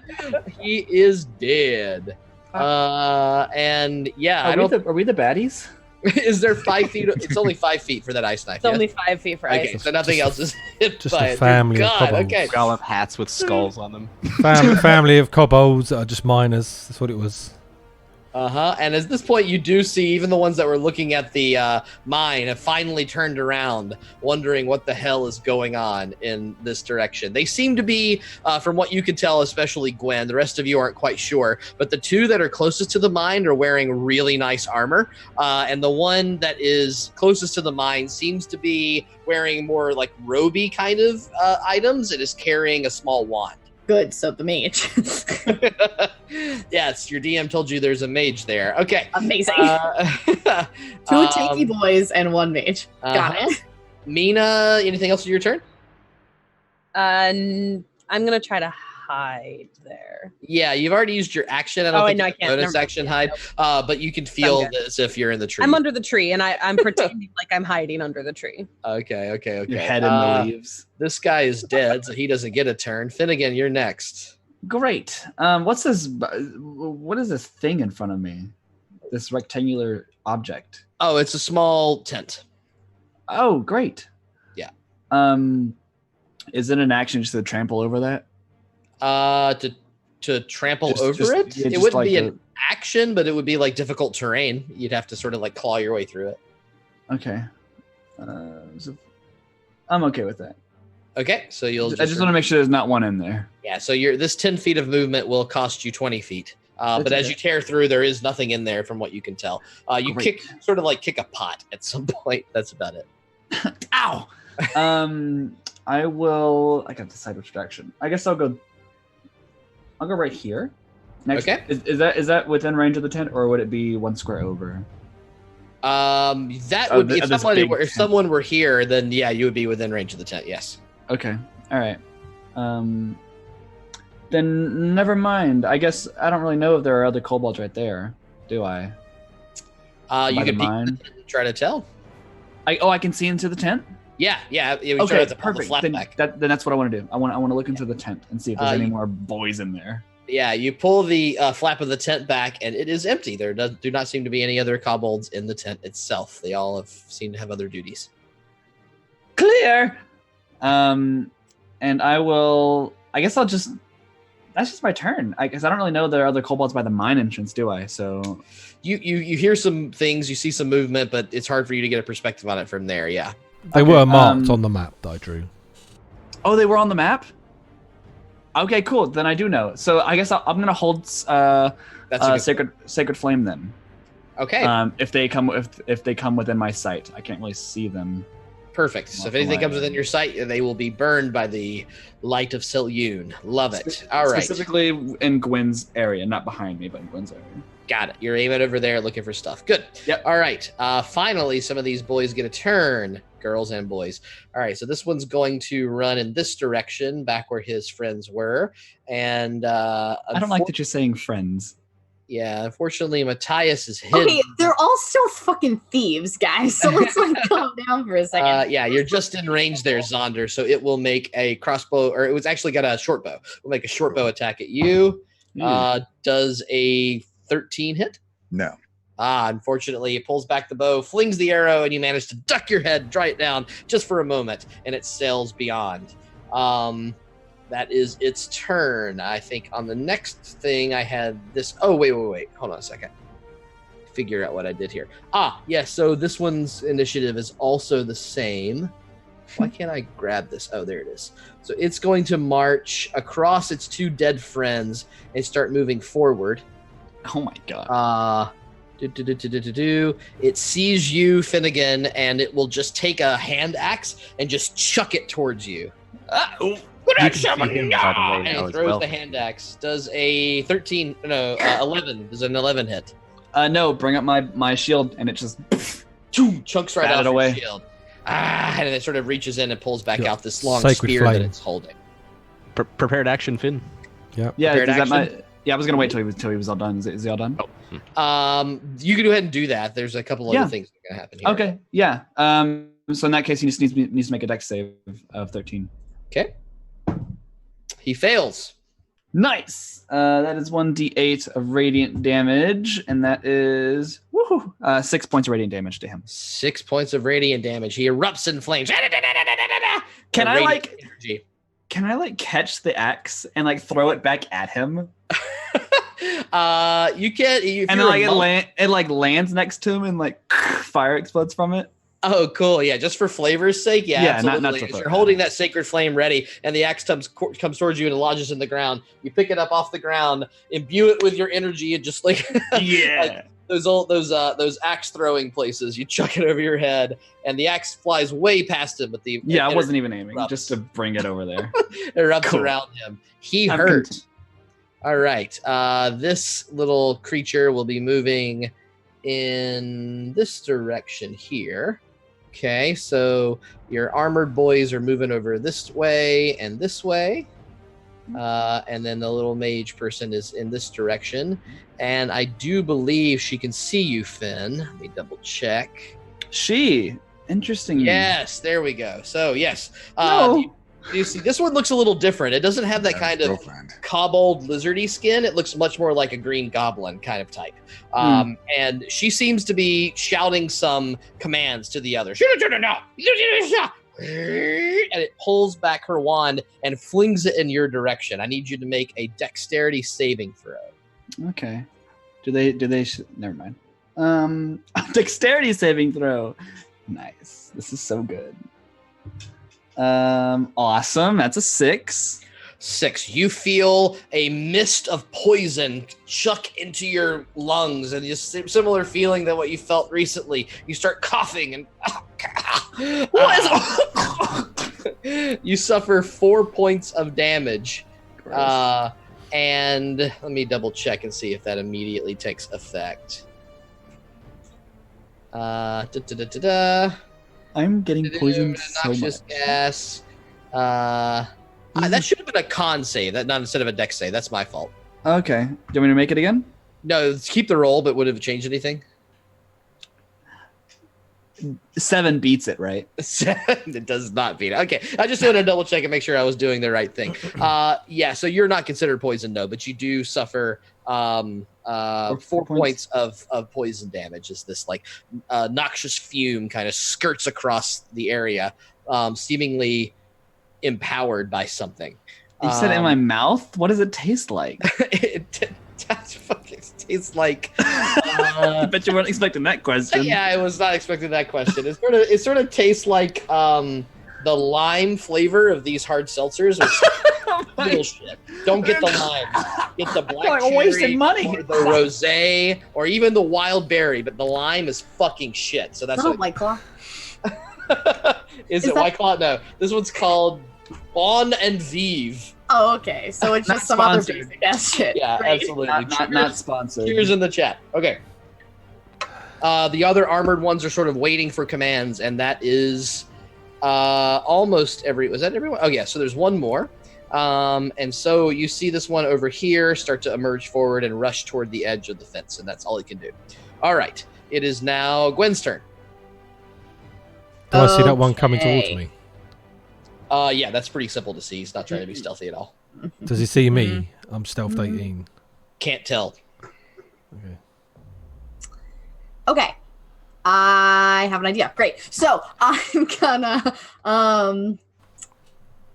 throw a dagger at this fucker. It's the big armory boy. Okay. That's closer to me. Uh-huh. And I'm hidden, correct? You are, absolutely. So I get sneak attack slash. Yes. Do And I get advantage as a first level rogue? You do. Nice. I love it when this happens. Mm-hmm. Okay, so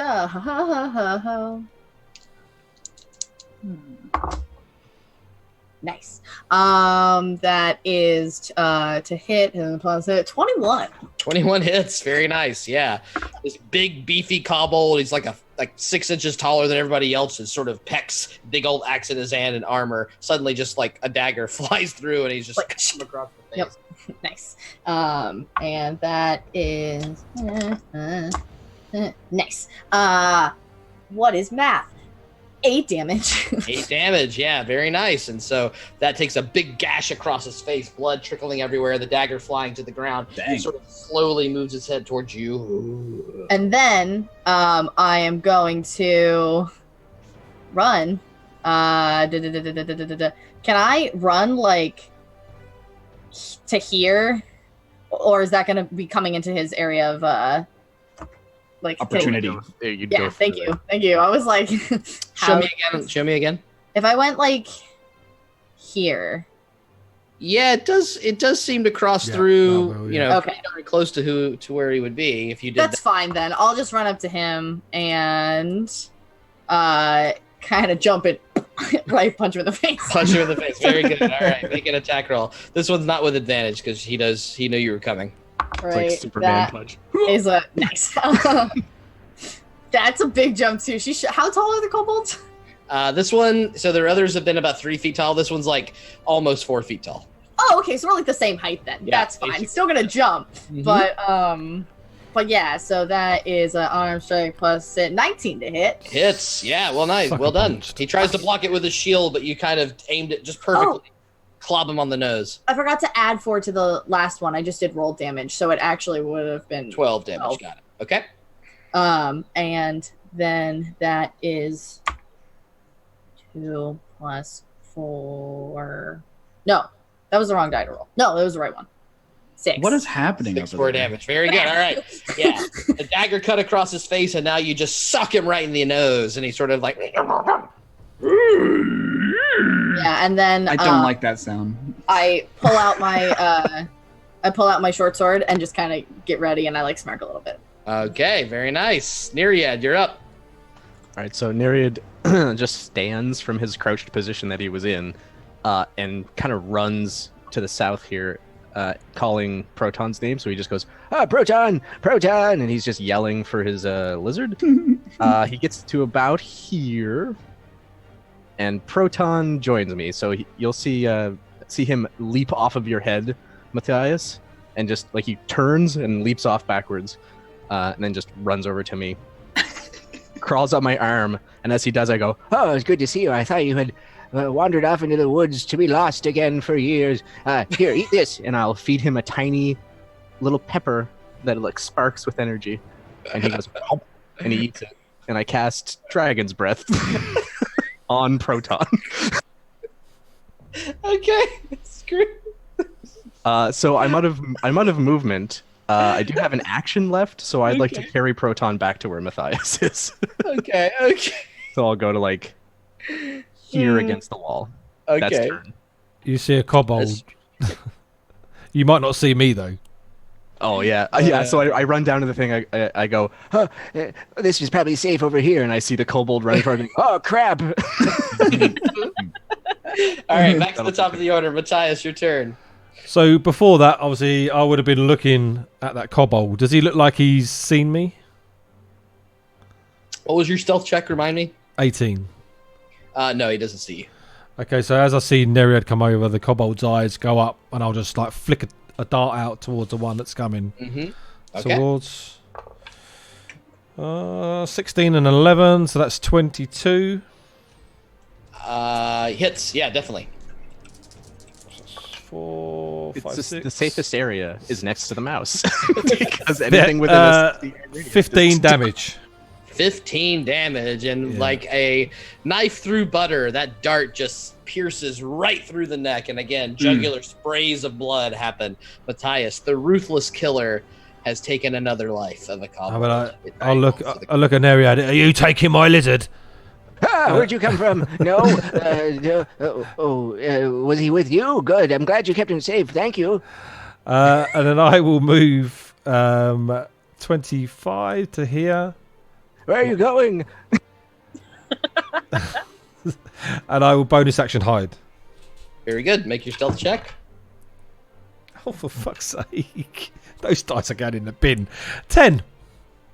10. Stop rolling that. Roll You had to different roll ones. real low. Yeah, because that is what it's all about. Luck. Okay. Yeah, you feel that you are hidden. Zonder, it's your turn.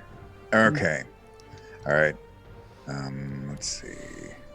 Now, are these guys over here within they're within 10 feet of each other. All right. You know what? I'm going to fire a crossbow bolt at this armored guy over here. Okay. Make that attack roll. All right. That is 15 to hit. 15. Were you aiming at? Remember me which one you were aiming at? This guy right here. That guy right there. To double check. 15 exactly hits. That's his AC. Oh, okay, cool. All right. And that is going to be 6 damage. 6 damage. Okay. And then I'm going to I'm still going to activate bursting arrow the second time. Okay. Bursting arrow. The golden light flies forth again, and it bursts out of them. All right. It is 7 force damage this time. 7 force damage. And they get a dex save? Or no save? It is. Let me take a look. No, there's no save. There's no save. Okay. Oh my god. Nice Brutal. move. And so he took 6 There are damage, no saves. 7, 13 total damage, and his little sorcerer friend, who thought she had minions in front of her, also suffers 7 force damage. And both are kind of blown away, and they almost stumble in the crack and start to pull themselves back up. And they're sort of beckoning each other. Anything else, Zonder? Nope. That'll be it for now. Nina, you're up. Okay, so I'm going to move here. Okay. And no, here. Okay. And I'm going to cast Thorn Whip on this friend. Okay. You need a saving throw there? No, it just if it hits, then the creature's gonna get pulled 10 feet closer to me. Right. Or up to 10 feet closer. Okay. 17 to hit. That hits. Cool. Okay. And it takes 3 points of piercing damage. 3 points of piercing damage. How does that spell look when you cast it? It looks like a big ass thorn whip. It's a whip of thorn. Nice. Nailed it. Yes. Okay. The thorniest whip of all whips that are thorns. The whippiest of thorns. Yes. It whips through the air and thorns him right in the side and drags him towards you 10 feet. Well done. Anything else, Mina? Nope. Okay. Finnegan, you're up. Okay. Way closer than I thought they would be. So I'll just take a quick step towards them. And mace in hand, I'll swing around and just bash them right over the side of the head with it. Very nice. All right, make that Or- attack roll. Try to. Actually, wait, I have 5-foot reach. So does that mean I can just hit him from here? That or 5 no? foot reach would mean you're next to him. Yeah. Okay, cool. Yeah. I don't know how to play this game. It's okay. Natural 20! Critical hit. Great. Roll damage, although I doubt it matters. Okay. Max damage, so Double the dice, then add. 12 to 14 damage. 14 damage, and 14 your 14 mace bludgeoning. just pounds this little fella right into the ground as you slam him down, and he sort of twitches, stops twitching after a moment. Kind of look back at Mina and go, "Are we the baddies?" And I turn and like hold my shield up. Well, I guess I cough it because I've got that noxious stuff. So I turn back. All right. Anything else, Finn? Is that it? I've got some movement.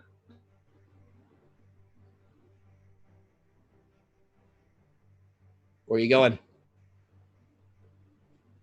I think we lost him. He froze. Uh-oh. All right. Frozen, he no longer has any movement. Yeah, his no. movement ceased. Okay, so while I do have to fix cameras in a second, but the kobolds are going to take their turn. The first one is going to fire at you. It's going to fire at you again, Zonder. Oh, dang. That one's a 19 to hit. Oh, yeah, that'll definitely hit. Okay, you feel another bolt of this one's minimum damage, though. You suffer 3 points of piercing damage as a arrow flings through from a short bow and hits you in the other shoulder. And now you feel these two stumps sticking out of your shoulders in either area. The armored one that you smacked in the nose, Gwen, turns to face you and then pulls up that what is he holding? Can't remember if this one is an axe. Pulls up that axe over his head and strikes it down on you. Oh, 21 to hit. fuck. Okay. That hits me. Yeah, this guy's a little more powerful. He is one beefy boy. He's not getting that, so that is a D10. Okay. You suffer and didn't roll very well. 1, 2, 3. Oh, I'm sorry. No, that's not right. That's the wrong die. I'll keep the roll, though, because it was bad. So that's only 3 piercing damage. Slashing damage from his big axe as he pulls it across you and strikes you. Then he pulls it back again and tries to club your foot. Does that was not as good. A 13.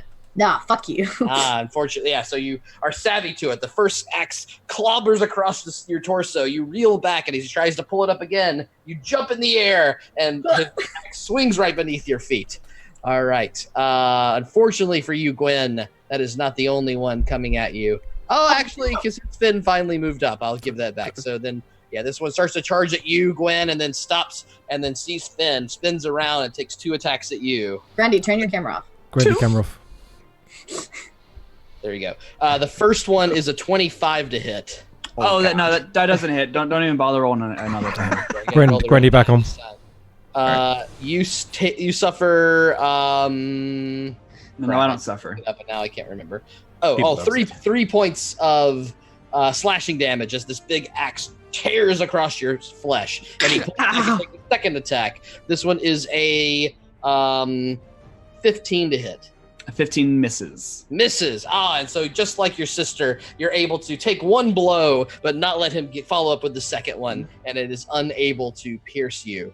So now battle my way with my shield again. The mage, seeing that you're tearing apart things, starts to first of all get a little bit further away from her friends, hiding a little bit behind this tent, but she will shoot. Actually, she's going to do something a little more fun. Let me see how this works. Don't ping me.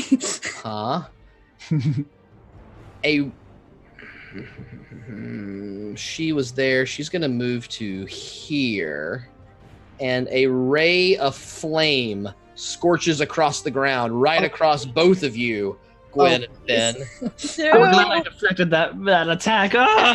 Scorching ray. I need each of you to make a no. This is the one that hurls 3 rays of fire.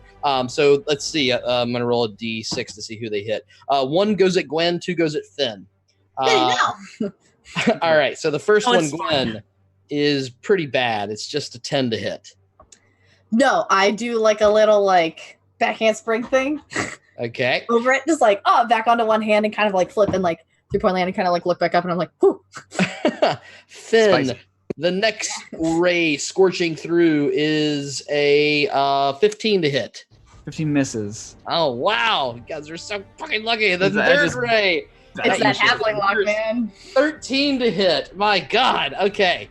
So Yeah, I like bat one away and then hit the next one with my mace. It's like baseball bat it. You're just like, fuck Yeah. that. Now. little streaks of fire hurl across the ground, but the halfling twins are too nimble for it. One dodges left, one dodges right, and this frustrated little goblin woman is not happy about it. All right. It is now... Is that... Wait. That should be there. Okay. At this point... let me see. Something comes out of the mine, it's gonna fuck us all up real bad. It's the basilisk's mother. Oh no! Mina, you hear in your mind a message Ooh. which says, I'm gonna in my mind say, I'm sorry, I don't speak whatever language that was. It's the Etten. Fucked up demon. Wait, unless I do speak whatever language that was, what language was that? I don't want to say because it's going to give it away, so we're going to just say that you definitely don't speak it. So, but that is the only interaction that it gets on this particular turn. Gwen, it's your up. I don't like that. Oh, good. It's something from the abyss. Anyway, okay. So this fucker is standing all up in my face. I have my short sword out. I'm swing at him. Kind of trying to I'm waiting to see if I can right through his armor at some point. Just like a little chink. Yeah, cool. Make those attack rolls. So that is a where the fuck is my sheet? Short sword plus to hit plus 6 is 14. Just misses. Damn Yeah. Ding! You spike off that little armor that he's wearing. Offended. Backhand him. Make your second attack. That's better. 18. 18 hits. Yeah, well done. Anger and rage. It starts to grin at you after the first attack misses. That is 6 points of damage. And then you just gut punch it right in the opening that you saw before in its armor. Oh, yeah! And that smile fades away. He's hurting. He's feeling pretty rough after that point. Okay. Anything else, Gwen? No. Do I see my dagger, where my dagger landed on the ground? Yeah, that's easy to pick up. Yeah, you sort of kick it with your foot and it sort of flies back in your hand, all cool style. Yep. Yeah. You're up. All right, so I move slightly James north again. through the tents, just moving towards the sound of scuffle that I hear. I get to this location and I see this kobold with a bow and arrow pointing at us. And I will use the rest of my movement I will use my action to get to here, right next to the guy, and then I'm going to use my bonus action just to give Proton a little squeeze. Okay. And on his turn, he casts lightning breath. Just a second. Dragon breath. Yeah. So he does this. So he does DC 13 dex save on the creature's behalf. He rolled a nat 1, so he is one. scorched by this lightning that pours from out of Nereid's mouth, and you don't even need to roll damage. He is dead as hell. It ranges between 5 and 10 approximately. So yeah, he is so dead. All right, so he's scorched to the ground. Yeah, this cone of electricity just surrounds him and engulfs him from this tiny lizard's mouth. It goes, and it just disintegrates, rips all of his armor off, and skin pieces go flying. And awesome. All right. Let's see. Next on the list. Do you have anything else? I think that's it. Top of the order here, Matthias. You're up. Okay, well, seeing that disturbing little thing, I've cleared the way for you. Get him. I'm sort of hiding against this. Wherever you are. But anyone can see me. I'm thinking I'm stealthy because I rolled a 10. I will move. It's the mage hand is floating above you, Like this. looking around like a glowing, pointing at you. Yeah. 5, 10, 15, 20, 25, So 5, 10, 15, 20, 25. I will move to here. And I will attempt to hide again. Okay. Oh, natural 20. That's a bit better. Very nice. You are So so 28. hidden. There's nothing on this side of the tent. They can't see you at all. That it? Yep. So that's a move and a bonus action. I can't move again. I can. You can use the rest of your dash. movement. Yeah. I'll use the rest of my movement then. So we've just lost James. One second. You can also. I don't think you can ready your action. I because can't you do moved. that, no. But I'm Yeah. stealthed again now. So it's 5, 10, 15, 20, 25 to there. Is that okay?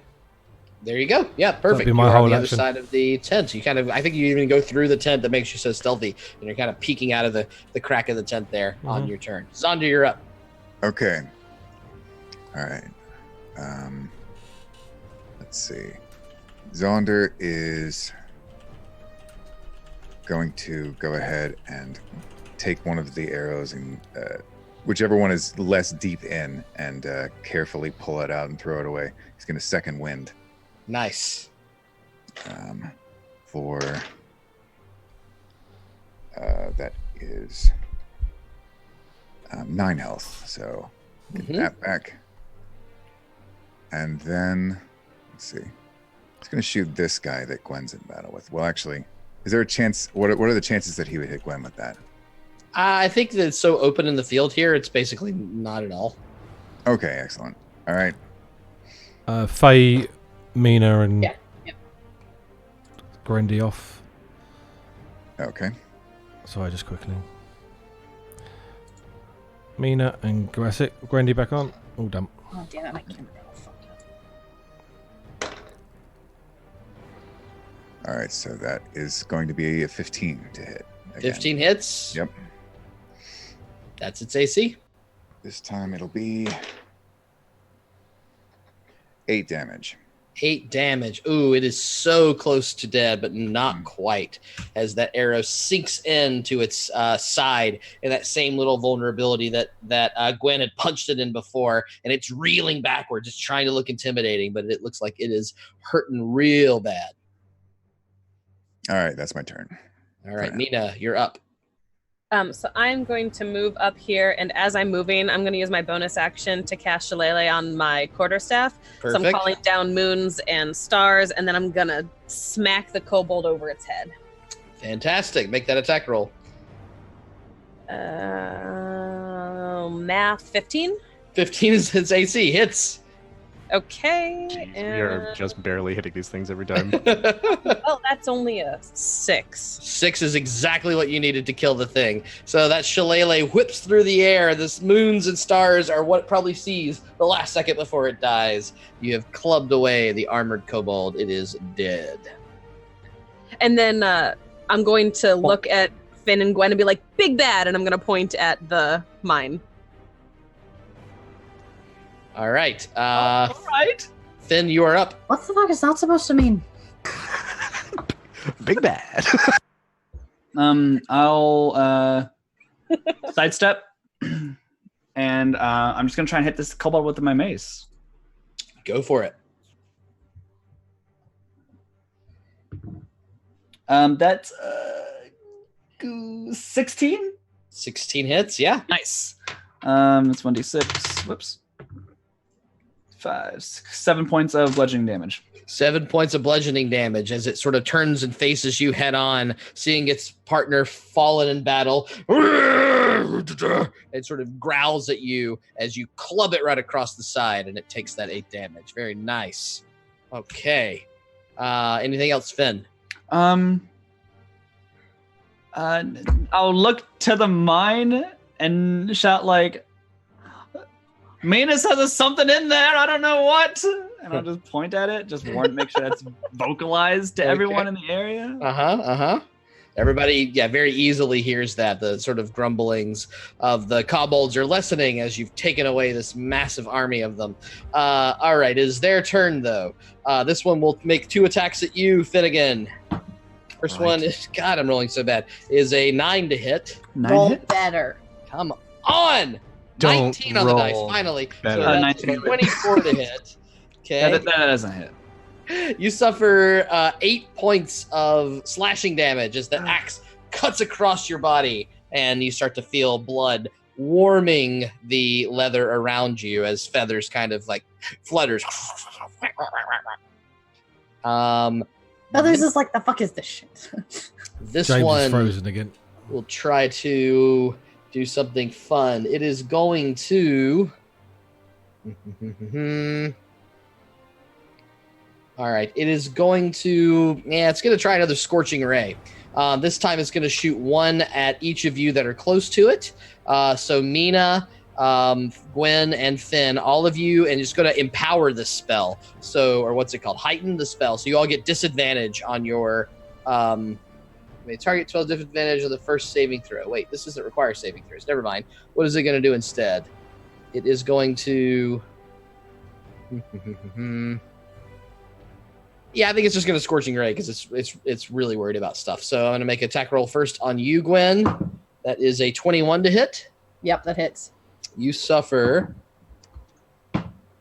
7 points of fire damage as this ray finally pierces through in the heat up around you. Finnegan, 14 to hit.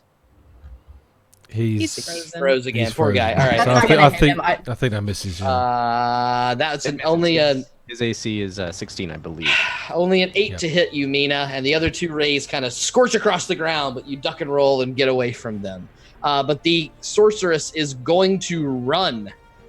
She is running as fast as she can go, 5, 10, 15, 20, 25, 30, over here, back towards the mine. Run as fast as she can. Mina, That's her. you hear that She's same... the Green Goblin, man. Yeah. You hear that same voice in your head. This time translated into common. Let me out, and I shall serve you.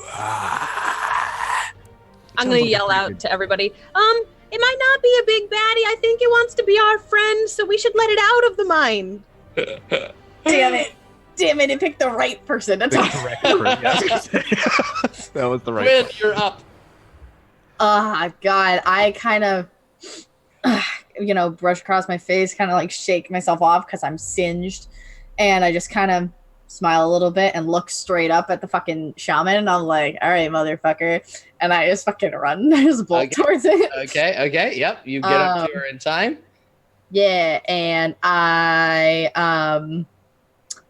kind of do like a slide tackle type thing where I, kind of like sweep under, like, it kind of like a sweeping slash of my short sword at it. Yep. Which is, that definitely hits. It's 25. That hits. And that is how much does it do? A D6 question mark? Yeah. She is fleeing away as well. I'm going to give you a sneak attack on it because she's trying to get away from you. Dope. That's 4. That's 3 and 7. Plus 4 is 11 points of damage. Yeah, that slash makes a big gash in this poor, well, I don't know if she's poor, this goblin woman. And she's looking real hurt. By the looks of this camp, she's doing pretty good.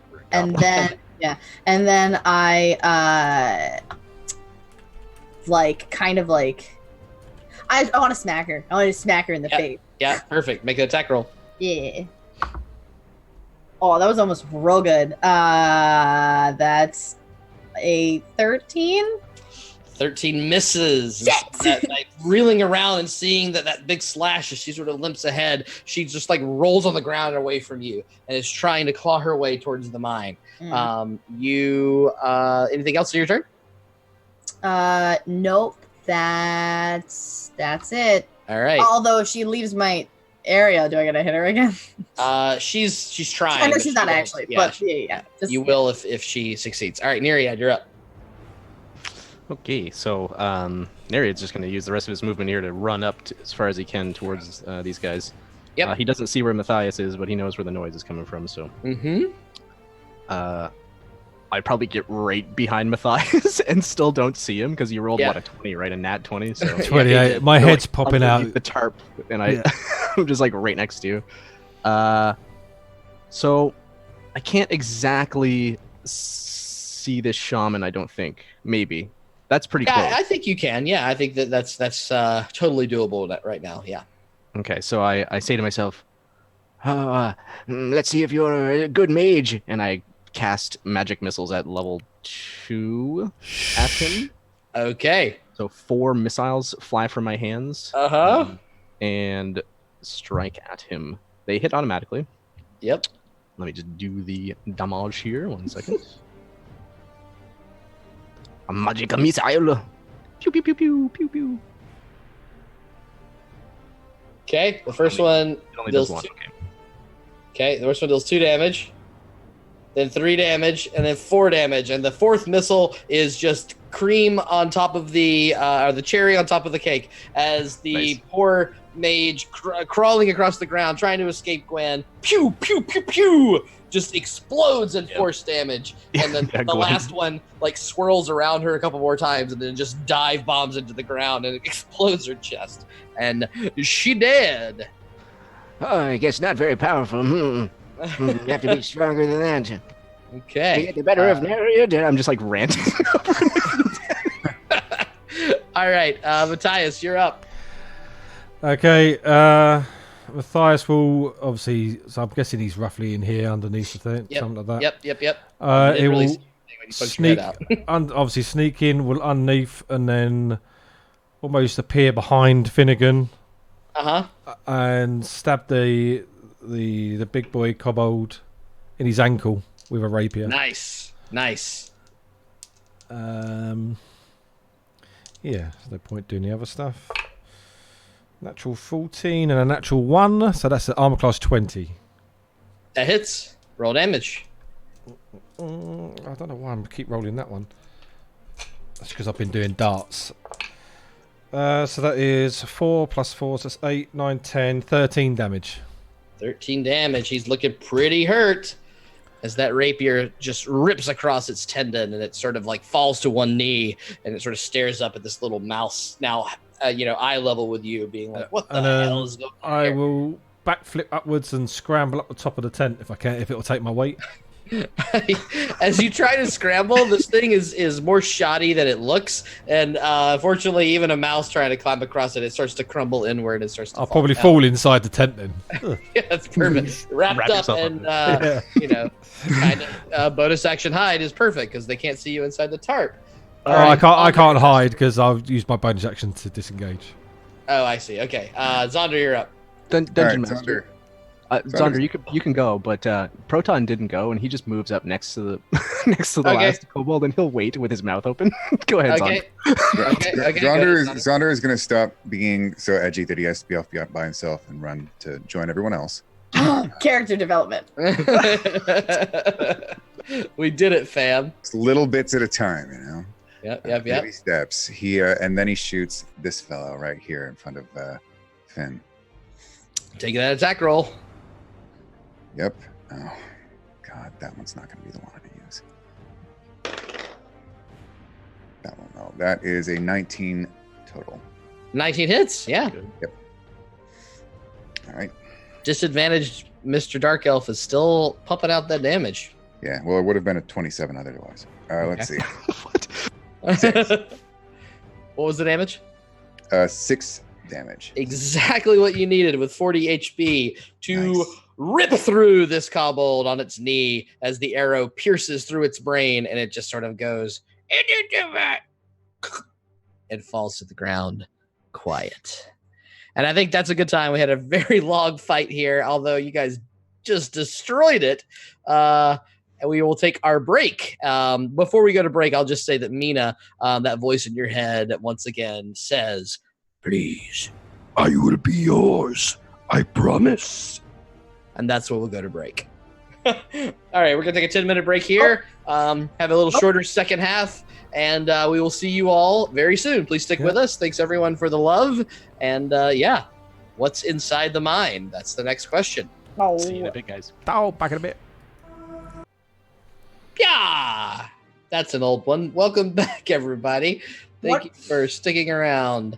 You remember Bia when Howard Dean was running for president and he was like, and then we're gonna take Maine. Bia. Okay, enough of that. Oh yeah, we all remember I that. know we have British people. That's like a real deep cut for our non-American friends. But the party has successfully defeated an entire community of kobolds that have taken over an old dwarven mining camp.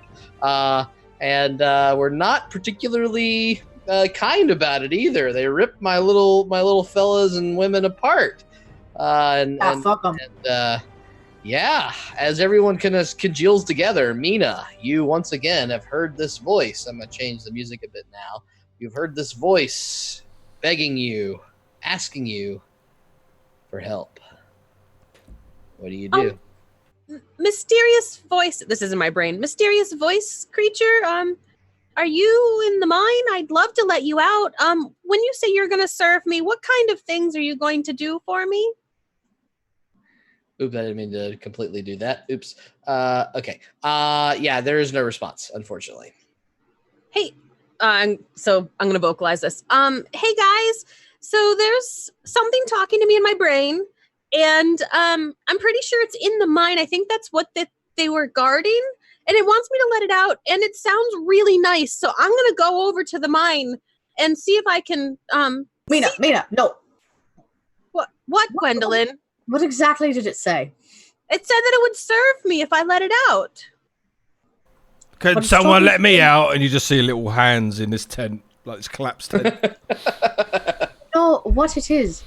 It's trying to talk to you. I got you. No, it spoke to me in a weird language first, and I told it that I didn't understand it. So now it's talking to me in common.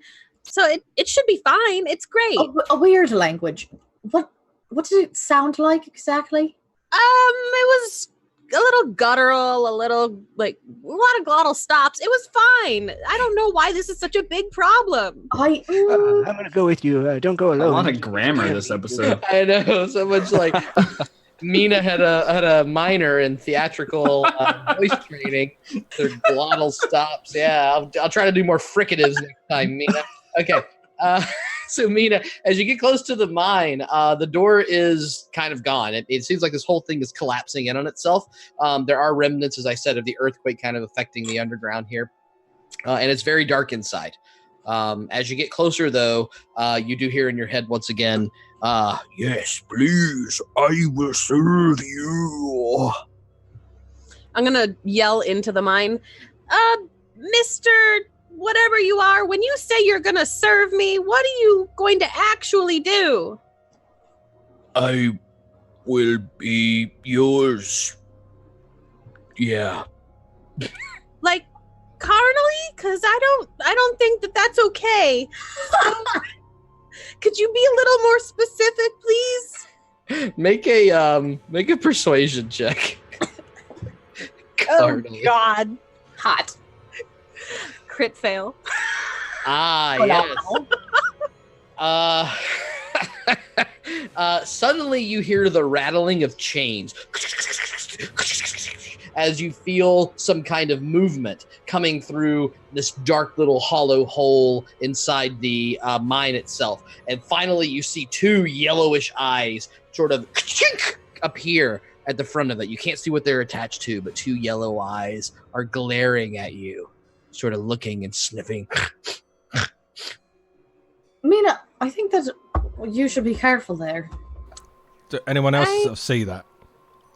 I can't see anyone anything. that got close, I think Gwen definitely can see it. Anyone else that wants to see it, they can. Just depends I'm on- trying to get you out of here.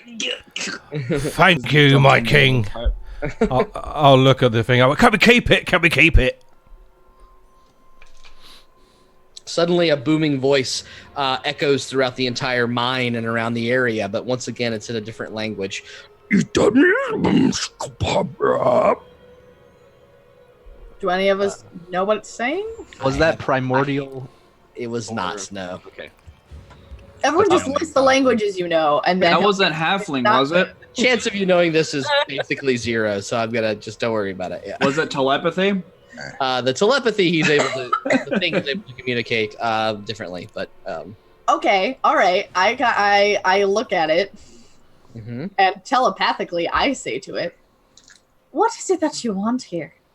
Suddenly, you see the eyes dart to the left and sort of sees you for a second.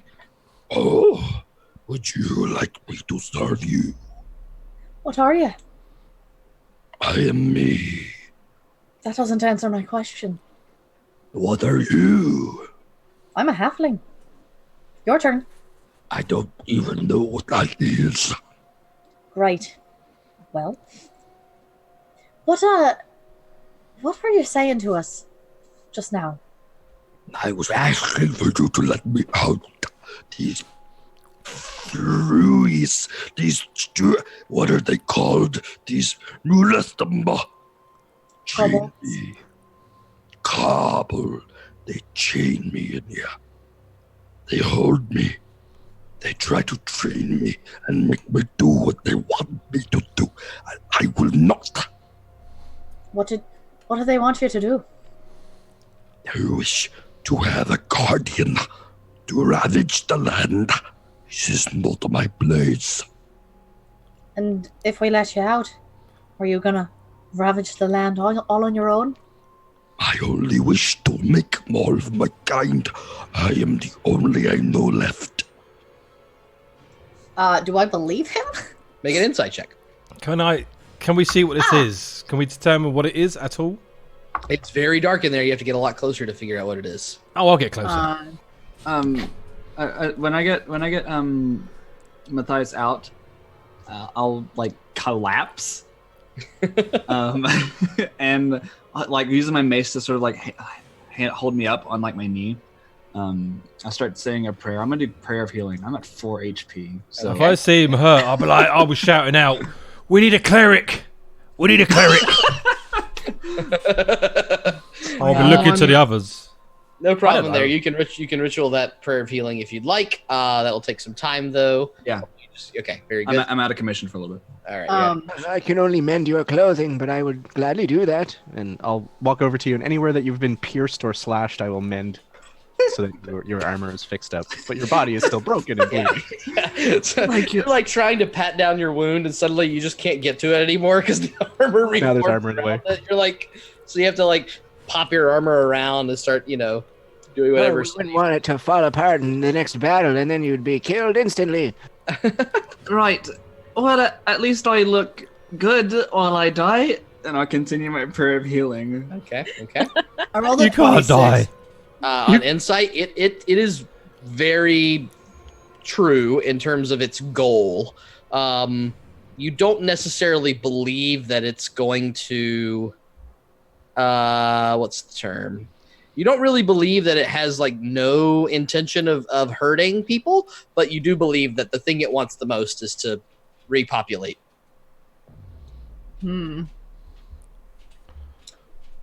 What will you said you'll serve us if we let you out. So if I asked you to do something, you'd do it? Will he pull a card? I'm speaking telepathically to it. This That's entire time. true. Oh, okay, good. I can't quite understand that yet. He says, I will destroy your enemies one time for you. And if we wanted to like call in this favor, like we'll let you go and then run into you sometime down the line. Would that be something you'd do? I will do this. Yes. All right. Everybody, I think we should let it out. Well, now that we've killed all of his caretakers, if we leave it, it will just die. So I think we should also let it out, unfortunately. It Did wants to he tell you- repopulate its people. It's very lonely. Needs Oh. Did it say How what does- it was? No. How does he repopulate? I think he wants to go and search for some more of his kind. Oh, we might have goals that are kind of similar, so maybe we should let it out. Did he say how he was going to serve us? He said that he would lend us a hand in a battle if we needed to, one time. Okay, that sounds pretty good. Did he give you a name? No, I can ask though. Yeah, I because turn our back name's around. important. And I'm like, what's your name? Telepathically. I have never been given one. Well, what do you look like? Come find out. And he's like stuck behind this gate thing, right? Yeah. He's basically the chains of, from what you can tell, the movement of the eyes and stuff. He's pulling against these chains, and he can't get any further outward. But the yellow eyes are, and you do see a little bit of red around the yellow eyes. That's basically all you see. Okay. I cautiously approach. Yes. As you get a little bit closer, it's still very dark in there. Do you anything to help you see better, or are you just gonna walk right up to it? I guess I'll take out a tinderbox and light a torch. Very good. The torch alights, and this red flame produces a glowing effect all the way through this mine. You see these yellow eyes attached to a large amphibian body with a cloven kind of dipped in head, the eyes kind of around it in a slimy kind of skin, a large belly with a sort of a white pattern, two sort of claw-like hands, and sort of bent in legs. It looks like a giant frog with talons, and I'll show you the Please do. token at this point. This thing sounds cool. Oh my god. And that's what you see. Oh. Large frog with talons. And as you get a little bit closer to it, it sort of sniffs.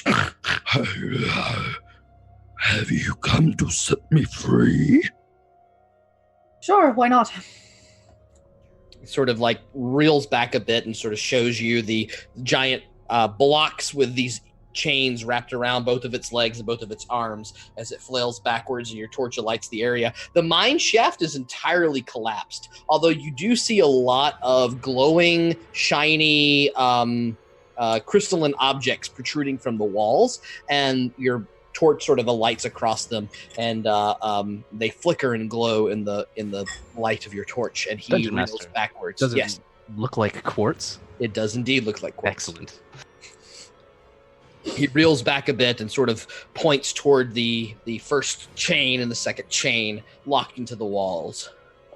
All right, I'll go up to the lock on one of them, and I'll kind of look back to him, and I'll be like, just so you know, if you attack any of us, we will all kill you.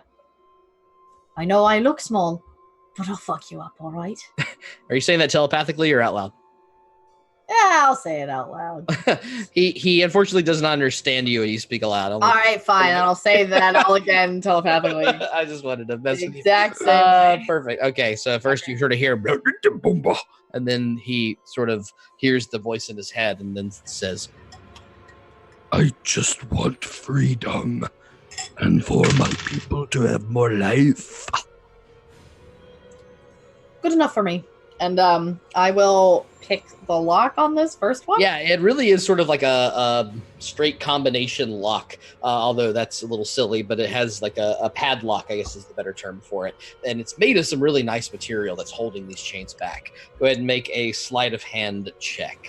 And we're all there, right? Like we can all see this. If you would like to approach it, any person that wants to sure. approach Well, can now do I'd it. be still I think I would go outside. see what everyone's doing. Yeah, I'd be still outside, probably fighting back the tears, because obviously Finnegan said about die. At least he'll look good dying. So I'm hovering around him, sort of like, "Oh, you can't die." Yeah. Or panicking. Be quiet. I need to focus. Zonder, you are able to move your token forward, and Right. you see exactly what's described: a large toad-like clawed talon entity with big yellow eyes. Probably about 10 feet square in its entire body. It's large. What in the nine hells is that? He says, pointing his crossbow at it. Oh, yeah. Do I recognize this thing? No.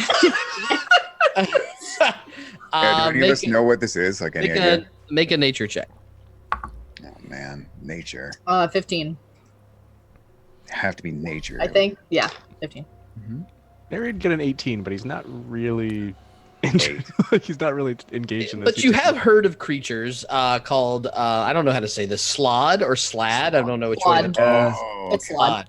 And it does seem to match what maybe you've certainly never seen before, but you've read stories and heard about these kind of creatures, the slod. And this seems to be a red-skinned slod, as you know that there are different kinds of them. All right. Donder, you have no idea. It's just a giant. Yeah, frog. I don't know. Yeah, I don't reply to your question. It's just a surface creature like Well, everyone I know else. that. Did I roll high enough? Yeah, Or- you did. 15 was the DC. Oh, 15 was the DC? Yes. Okay.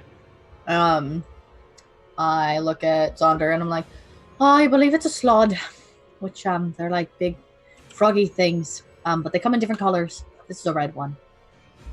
Very interesting. I rolled a 22. 22. Oh wait, did you want sleight of hand or Tinker's or Thieves' Tools? Well, yes, that's fine. Thieves' Tools is if you've Okay, got. I mean it's the same roll. Yeah, that's what I meant. Yeah. Yeah. So suddenly, think, and you're able to find the little mechanism inside the lock, and the padlock slides open and cracks apart, and its right leg is suddenly freed from the chains, and it sort of looks at you, beckoning a weird, toothy, slimy grin. Well, that was very interesting. You should write a book. What are you doing? Oh, I'm letting it out. No, you're not. I am, as I kind of like roll out my like Thieves' Tools things, like I sit down at the other lock, like it's like a little like leather thing that's like bound up, so I untie it, kind of like set it Like out. a cinnamon roll of tools. You know? Yeah. You had to work on that second lock. Go ahead and make your next Thieves' Tools check. Zonder, what are you doing? Ooh, that was good. You know what? Zonder's going to go to the one that she just unlocked and see if he can relock it. Oh my god. I rolled a 24, by the way. Yeah, very good. The All next right. one sort of bing, and it sort of breaks apart in the other padlock, and its next leg is now free, and it sort of like leaps in the air very boundily in this large ceiling. Dust flies around the entire cavern as it bounds back down, feeling part of its freedom, but its arms are still locked in. Unfortunately, Zonder, as you try to put it back together, Gwen has broken the mechanism inside the lock. It is not capable of doing it. No. The slod does kind of look towards your direction, unsure of what you're doing. You can't possibly be serious. Why are we releasing it? Well, it needs to get out, and it said that it would serve us. So, you know, And you like you that. believe that? Mm-hmm. I'm pretty good at knowing when things are lying. So I can see right through you, buddy. And I go over to the next lock. Very good. Make your Thieves' Tools check. You know what? I'm not going to interfere. I want to see this blow up in your face. That was a 16. 16 is the DC's Come- 15. Come so stand back here. We'll watch it eat her when it is free. under the third latch, and suddenly its left arm is free. It looks at its claws for a second and holds them close and sort of looks at you and jingles the last chain toward you. Seriously, though, Xander, we should probably just ready ourselves in case it does attempt to kill us all. Mm-hmm. I'm a little bit nervous now, guys. Oh, that was amazing. Fucking 25. Figured out how these things work, and so this time you just, even without even looking, smiling, back at Zonder and everyone else as they're ready, you jam the Thieves' Tools in, crank it to the right, bing, and the spring breaks once again, and it unlocks itself. The creature's arms are finally free. The chain's still dangling from the manacles around it, and it sort of makes a big sort of leap bound forward and gets to the edge of the cavern. It sort of looks around for the first time at sunlight in quite some time as it peers around and looks back at all of you. Has it been 10 minutes? It's getting close. I would say it's been like 7 minutes. Okay. I start wandering back with it, like towards the opening of the cave. And I'm like, telepathically, I go, if I call you Brutus, how do you feel about that name? Brutus. I like Brutus. Great. So I'll keep an eye out for you, Brutus. I wish you luck with your people. And have a free life.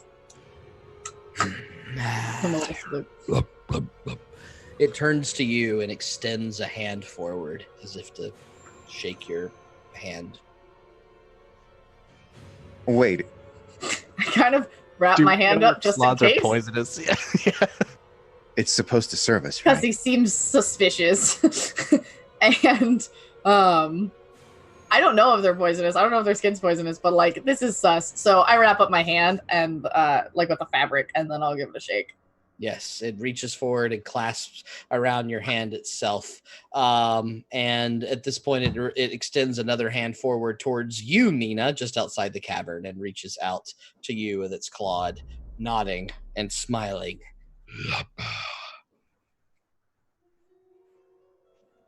Mina's just gonna kind of like look at it and just stare because she's feeling uneasy, but she wants to help.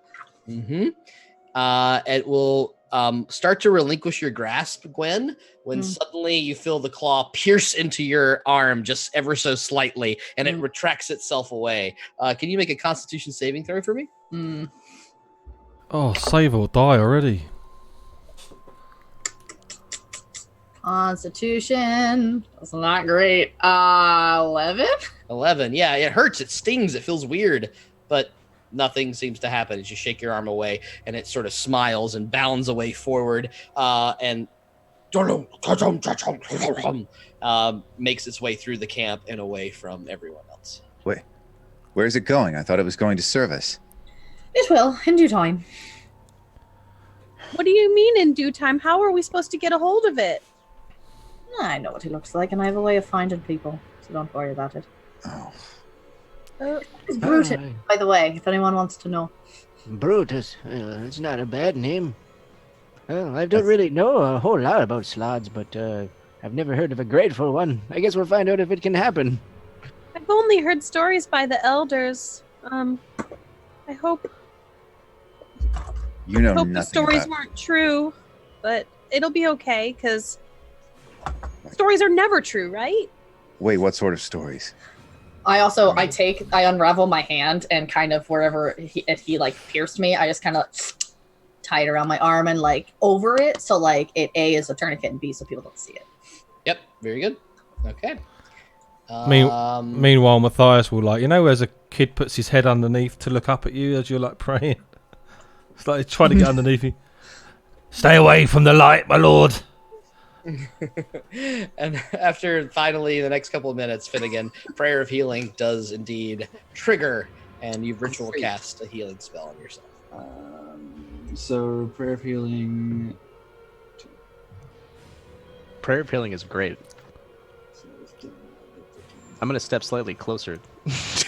Everyone not in the mine by the time the spell goes off. I had been walking back out. 17 hit points back. Oh shit! Wow, very nice. Yeah, you all feel Selyune's glow around you as the Prayer of Healing takes effect. All feeling much so lighter warm. from this battle before. I'll wipe the tears from his eye. Everyone actually alive. gained, instead of 17, you all gain 18 healing. And those of you looking, especially you, Matthias, would see at the end of the Prayer of Healing spell, the duck's feathers' eyes begin to glow that blue light once again. And that healing spell goes off in a little more intensely than you would have even expected. I feel better. What'd I miss? The duck's a cleric. What? What? Feathers? I will go ahead and reveal to everyone, since I've hinted at it enough before, but this is one single magic-y boy. This is what you see. That's horrific. That's terrifying. So whenever Feathers is within 30 feet of a player casting a spell, the spell's total damage or healing increases by 1. This causes the duck Super duck power to glow a very faint silvery blue. Oh, God. So something to keep in mind. And I think I forgot a little bit of it because you hit with a couple sacred flames there, Finn. I apologize for that. But otherwise, keep that in mind. If you're within 30 feet of Feathers, of Finnegan. Finnegan, Feathers, wherever Feathers happens to be. Is it when it gets cast, or so does that, like, if Finnegan is in melee with a caster or whatever, and it sends a spell to someone else, would that do an extra 1 damage on their spell as well? Yeah, mechanically speaking, just to give away, no, it's only for friends. Okay. Yeah, so friendly wise increases all the damage and healing of spells by 1 if you're within 30 feet of Feathers there. Nice. Great. I Very love it good. when that Okay, happens. So that's an extra 5, technically. Cool. All right. So as all of you kind of move away from the mine and the last little gleams and flickers of that sparkly quartz around you, you all can join back together, fully healed by Selyun, I imagine, and have plenty of time to do what? Luke. Right. Well, now Matthias Sorry, knows that Finn's okay. He's going to check all the bodies. Mm-hmm. What do I miss? So we need to go get the quartz in the mine. Oh, there's a whole pile of it there on the walls. She found a frog slave and let it go. You what? It was a slot. It's fine. And I walk away to go look in the tents and see if there's anything. I want to loot the place. Fantastic. What's a slot? Matthias just go Have opposite I sides. heard- No, wait. Gwen, wait. What's a... Have I heard of a slard? It was a You would giant, notice, horrible even though- frog monster. Yeah, even though you were doing your prayer of healing, you did see this like big red creature very quickly bound past you, Finnegan. So just- Okay. you didn't maybe get all the details from it, but it was this blur of like giant red leaping frog. Oh, okay. That was Being- that was that red thing, right? It Being was a chained nature up, boy. and then she let it go. Being a boy of Oh. nature, do I know what it is? One Yeah, naturey yeah, you boy. can make your check DC. Who would win? if A you have huge heard slod or Uh, one naturey boy? I'll make a nature check as 22. well. of it. Yeah, very good. I didn't hear. You didn't say your advantage. I didn't hear what you said. No, just regular roll. 15 Yep. DC is what 22. Actually, instead of that, can I see if they have any religious connections Sure, yeah. Make a religion check. as opposed to what they like are in nature? Yeah, very good. Oh damn! I would have asked for Arcana if I could. It's, What if they're not 13. magic-y? Then it doesn't matter. You don't really recognize any religious significance from what you can think of there, Finnegan. You do remember reading something about different species being endangered, and they're one of them. It's about what you can catch. From And the red one or the slod? slot in general are seem to be very endangered in this world. Zonder, did you want to make an Arcana check on it? Yes, please. Yeah, sure. Okay, that is. Oh, never mind. That's Yep, phenomenal. Unfortunately, you don't know much about their magic abilities. Okay, There's so only who all is looting the camp, and who all is doing I would like to thoroughly take time to search the camp. Okay, Matthias and Gwen searching the camp. Who's doing the quartz? I Mina's will. I'm Mina, gonna search the camp as well. Okay, Zonder also doing that. Need a good melee weapon. so Mina and I in the tunnel, just loosening Oh, the the cord. tunnel of love. Picking the cords. Yeah, it's not too hard. The kobolds did not seem particularly interested in this stuff. They just kind of left it there, and it's grown over time. So you gather. I'm going to call it. Once you chip away the actual quartz crystals, just write down that you have enough quartz to enchant 5 items. Okay. We'll mechanically make that make sense later. And then So these kobolds are they? I'm sorry to interrupt. Are they what are kobolds seen as? Are they seen as like dumb, stupid monsters? We kill them. Or are They're they all like? rascal and they're Or are they like? loving. Are they like? Yeah, I mean they're kind of mean, but they have a society and like they're all right, I guess, to each other. Like what's the thing about kobolds that you would know is that they tend to be slaves. They tend to serve some other master. They are, and they kind of take pride in that. They are very like interested in being the servant to something else. That's basically what you know. They are Like minions. considered to be kind of low on the totem pole and vermin. Some of them have risen to places in society based on some like claiming of dragon heritage, but for the most part they just are like, I want to be a slave, I want to serve something. Okay. In that case, I'll start gathering them and digging shallow graves then. Okay, very nice. Yep. So I think Zonder, Gwen, and Matthias, between the 3 of you, there was 42 gold pieces that you find. So I know the party's a little greedy right now. So that would be Matthias is not. 14 gold pieces each that you would find potentially. It depends on how you want to split it up. Gwen, take mine. You also Look, find Fronton, an extra knife. I'll sort of type this in the Roll20 chat here so we have it on par. But you find 1 short bow. You find 2 crossbows. You find 3 spears. There's a couple other spears that are unfortunately broken. You find a wand. You find Yoink the wand. great axe. And you find 2 hand axe. You also find 2 sets of leather armor. I think that's it. Yeah. You also find just like weird, goopy, moldy food around. Yeah. And finally, you find a shield that seems to be very ornate. Someone doing party loot or? Whoever wants to keep up with that. What kind of crossbows were they, by the Are we way? holding on to all of this Hand stuff? Or is this- crossbows. Nice. I will definitely take a hand crossbow. Okay. We can sort this out a bit later if everyone needs it right now. Let me know, but otherwise, that's What was- a pile of stuff that you can. But Faye, otherwise, you writing other down than all the that- gold as well? Yeah, do you want me to write all 42 of it? Because I already added 14 to my personal inventory. Oh, if we're splitting it out to 14, then yeah, I'll add 14 now. Okay. That doesn't work out between 6 people. No, it works out between 3 of us who are the 3 that searched. Oh, okay. Well, I'll 42 share mine. divided out. by 6 would indeed be 7. 7, yeah. If you were trying to be nice to each other, but it's up to you. Yeah, I would Gold share I mine found, out. I kept. Yeah, Gwen kept 14. Matthias kept 14. Zonder, you can do what you want with the. No, gold. Matthias would have shared out his 14 with everyone. Okay. Connor keeps 14. He'll take a hand crossbow, and he is definitely interested in the shield. Okay. And that's the pile of stuff that you see there. The quartz, like I said, you get enough quartz that I'm just going to call 5 items worth. And we can work that out in a bit.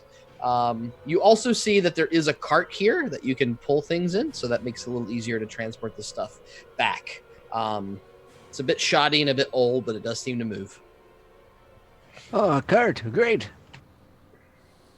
I'm gonna start loading the quartz onto the cart and get all the items and stuff on there. I'll just do menial labor for a moment, and you'll notice that Nereid is surprisingly strong for an old man. He's able to lift relatively large packages of quartz up onto the cart, no problem. Seems to be pretty strong, strangely. Very cool. Matthias Anything will else? walk back. Yeah, Matthias will walk back to the group and drop the shield and a few of the weapons in a pile and put like the tiny little gold coin pouches or whatever they all had. I was like, oh, there's 14 gold in there, and he'll put it in the middle to share out. Oh, great. We should start a fund for like all of us. If we're going to be traveling together, it'd be nice to have a pool. I mean, how long are we going to be traveling together? Really, just to the next town, no? Yeah. Well, I've been meaning to talk to you all about this. I didn't just wander out of the woods randomly. I'm seeking I hope people. not. I'm seeking people to help me on a much larger, much more difficult quest, if you want to call it that. Oh, and you want us to help you look for them? No, I think I found them. You look around you. We just destroyed We killed them. copious amounts of kobolds. Or, Oh, you mean us? Are You're you all paying? great adventurers. Matthias, your little fingers are incredibly dexterous, and I've seen you kill like 35 people by now. Mina, you shift into different animals. Like, I've never seen anybody do that before. Very impressive. Zonder slew a kobold. He went into tiny pieces when the crossbow hit him. I could go on and on. This whole party is extremely powerful. I mean, I've... Telepathically communicate with Gwen really quick. Notice I didn't say anything about us. I did notice that. That's what I thought. Like, what the fuck is this shit? I think we're off the hook. So, I think we really need to stick together and consider maybe trying to save the world. We're going to need a cleric, though. We can't take that duck everywhere with us. Nereid, what are you paying? What are you paying for this? I'll pay every piece of gold that I receive if you want. That won't You be can have my necessary. I share. mean, we want to be doing it. That's a big undertaking for. There's a lot of responsibility, and I don't really care about most of the world. So We're not really Are into we that. are we saving the whole world? I Even the think Underdark? everywhere. Ah, gross. Definitely not helping now. I Hey. worry that these earthquakes that I'm just recently kidding. occurred have something to do with it.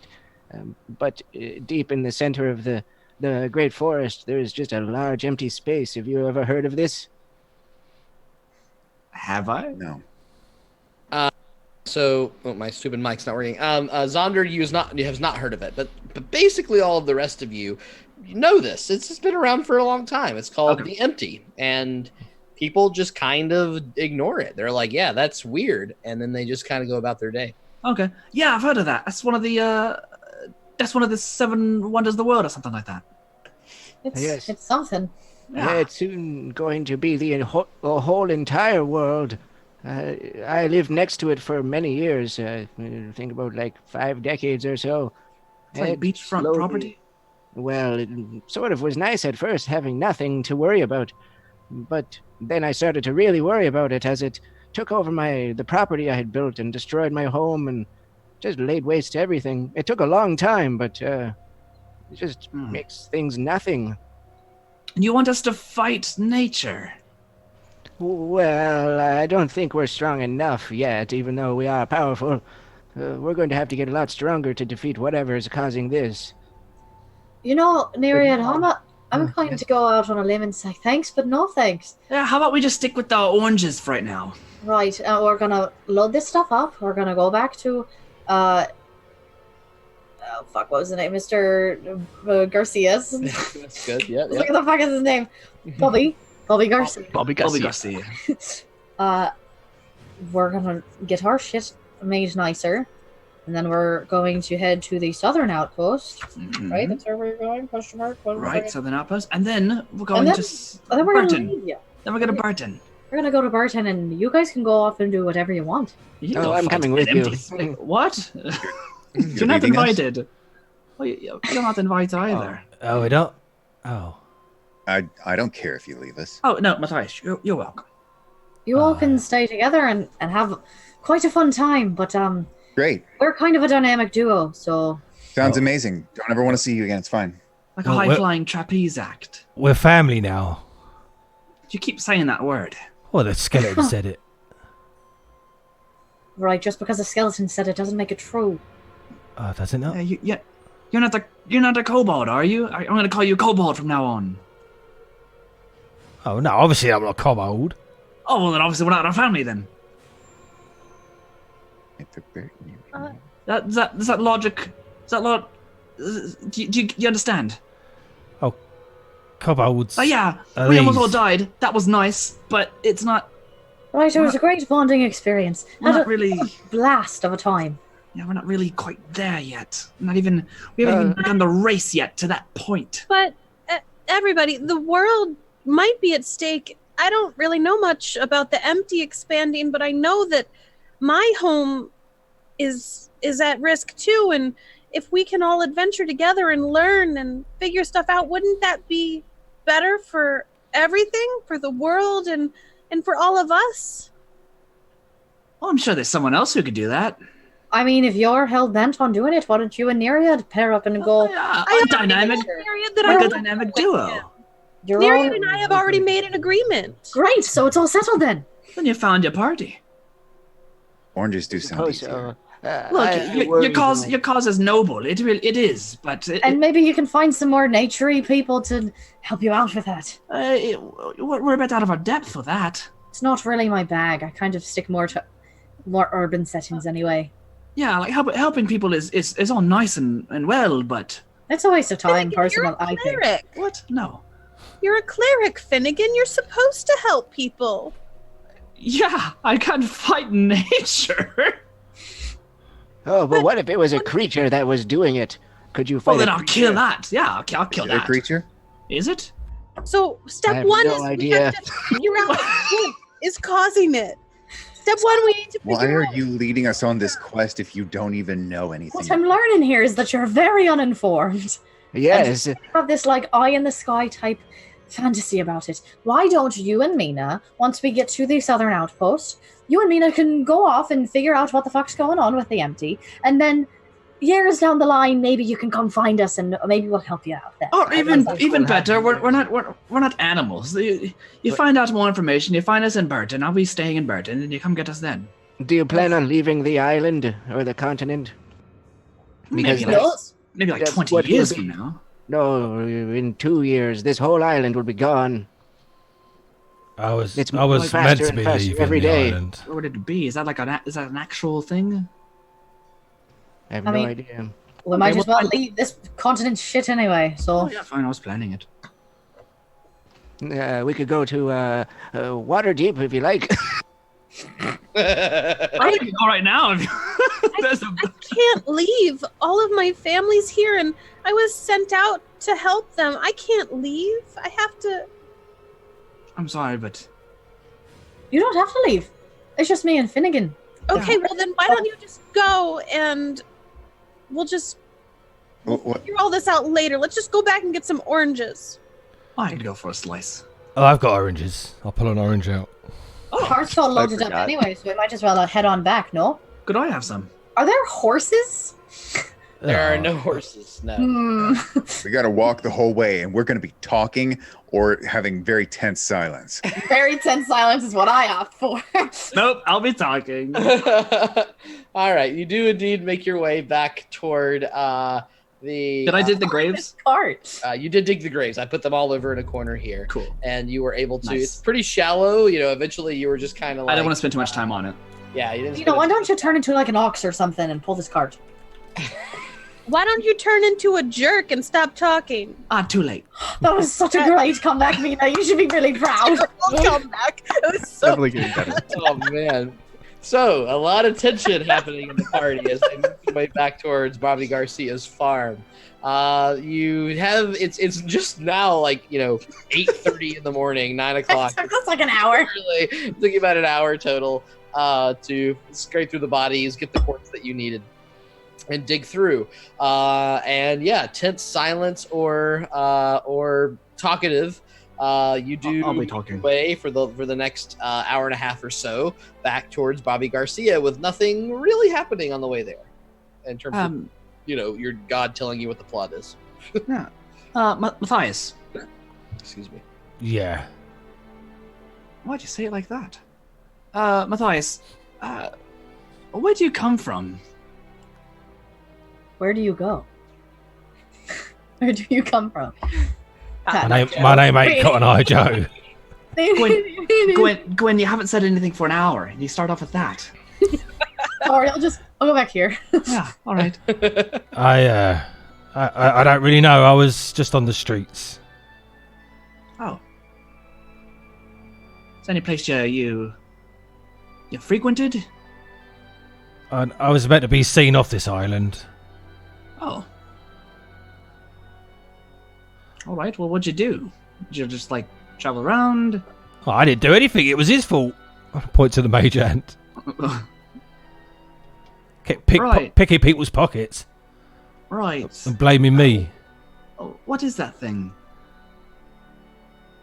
Well, it's my friend. It's a mage hand. I never was very good at that one. So what? What? It's a mage hand. And What does it do? just off to the side, yelling at you. Yeah, you can walk over here. Oh, okay. It's a mage hand. All right. Wizards use it to do things, move stuff around. It's a pretty simple spell, but I'm terrible at it. Oh. But You said it's your friend. You're friends with a spell. That's a bit weird, isn't it? Yeah, it is super weird because it doesn't go away. Most of them just, you either don't see them or they vanish. But his is right there. I point at it, flying around. It never used to leave me alone, and I look at it and I don't really want it to now. Not if you lot are leaving. I don't really understand. So it's not your spell. No, I don't. keep looking at it. Yeah, it's Wha- sort of just floating around your head, and kind of every now and then we'll like do a little twirl and kind of. How'd you find it? How did it find you? It helped me survive. See, you really didn't answer the question. You just kind of you gave other information. It brought me food one day. Oh, It keeps bringing me things. oh, so it's like a good hand. Well, Yeah. well, yeah, but it gets me into trouble. You know, what people's the hand's jewelry. like.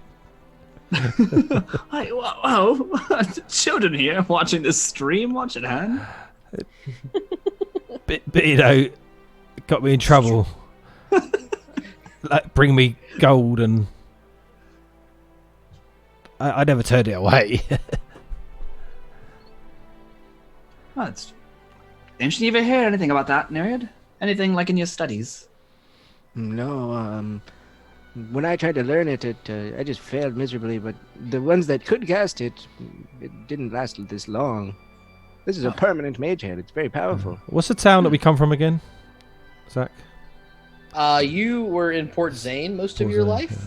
yeah. There is a little colony that you may have been in for a little while outside of the Western Outpost. Yeah, I don't- of- probably Can we go to the remember main that. map? Sure, yeah. I can put you on So the I can main get map some here. name references. The people from Port Zane called it a curse. Oh, sounds like one. If it Yeah, doesn't go so- away, get you into trouble. There's the Western Outpost there. So Matthias there's a little colony of not even on the map of mouse folk that kind of frequent around the Western Outpost around here. But Matthias, most of your life you spent in Port Zane. I probably wouldn't know much about the mouse folk north of here. 'Cause I've never really left the town. You know that there's a circus. That's basically the thing Yeah. that you know the most. Everyone knows there's a circus. Yes, the circus of mice and mice. Well, Matthias, do you want to get rid of it? Mina doesn't know there's a circus. Mina would not know. Yeah, Zonder does not know there's a circus either. I don't think I do now. It'll get you into trouble. Do you like getting into trouble? Oh no, it got me into trouble, but it also fed me and kept me alive. Oh, I know the feeling. I wonder if it belonged to someone who was your true friend, and maybe it was cast on you like some blessing. Oh, that'd be nice. Did you lose someone? I don't. For what I remember, I grew up on the streets. People would call me a rodent, and I was obviously a bit different. You are a rodent. That's accurate. Well, yeah, I It's a little suppose so. accurate. But you should be proud of it. I mean, I'm an old man. That's not any more impressive than a rodent. Yeah, it's like calling you a prune. Yeah, a prune man. Oh wait, Xander's done that. That's true. Yes. Yes, is that not what he's supposed to be called? No, it's Nereid. He's just a human. He's just You can old. call me prune man if you want to. No, you don't. No, you don't call him a prune man. Prune man, Nereid. All right, that's your title now. Well, I was just curious, Matthias. That's all. I was being seen out of this country, this island. I was going to the northeast. In chains when we found him the first time. He's a hardened criminal. You were in chains. For what? Is that what they were? Shackles, chains. I don't really remember. I didn't get a good look at him. You just slipped your wrists right out of him, though. Well, these ones, and I'll pull them out the back. You kept them. I did. Well, I had to. I was obviously being escorted, so it made it easier on whatever his name was, my old friend. Did that friend do a? Yeah. Oh yeah, he died. What? No. Oh, I'm sorry. No, he was tasked to see me off the island. Well, Oh, What'd you do? Well, my punishment was to serve others and help others with my curse or skills or whatever you want to call it. how would you feel about doing that in the Underdark for an older drow woman? Well, He's asking you to be a slave. oh no. How would you feel about being best friend to a bunch of drow? I see he changed the name, but it's still the same purpose. It's still the same mission. Sandra, why don't you go be your own slave? Go be a slave to someone else. I kind of like the sun. What? I already was. Oh, you did. You already were. I'm sorry. Well, sort of. Well, no matter. We'll be at Bobby's place soon.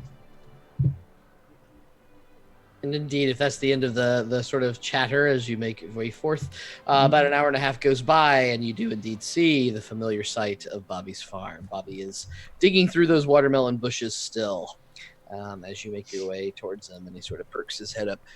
Oh, blast! You're quite quick, aren't you? Yes, very nice. Yeah. Did you get them dead? Did you bring me any quartz? Yes. Oh yeah, we killed all of them. Every single last one. Also freed a frog, and I got your rock. So You freed a frog? Is that right? yeah, it's a frog. That was really big. Oh, if you It was see a a giant red slod. It creature- wasn't a frog. It was a slod. Oh yes, that's what they're called. What color was it? Oh, red. It's a big red. Very red. Big red thing that just hopped around. Red sloths, yes. Well, they can be very loyal creatures. They only wish to reproduce. Yes, and be careful. How do Slod reproduce? Well, I knew a couple halflings like that. They tend to implant their eggs into particular people, and well, if you later, they will burst forth from your chest, and baby sloth is born. Be careful. Is that so? Says Zonder as he turns and looks at Gwen with a smug face. So, Bobby, What are you talking about? how do you know how they lay eggs in people? I believe that they're just able to transfer it through touch, or Gwen is like stoned.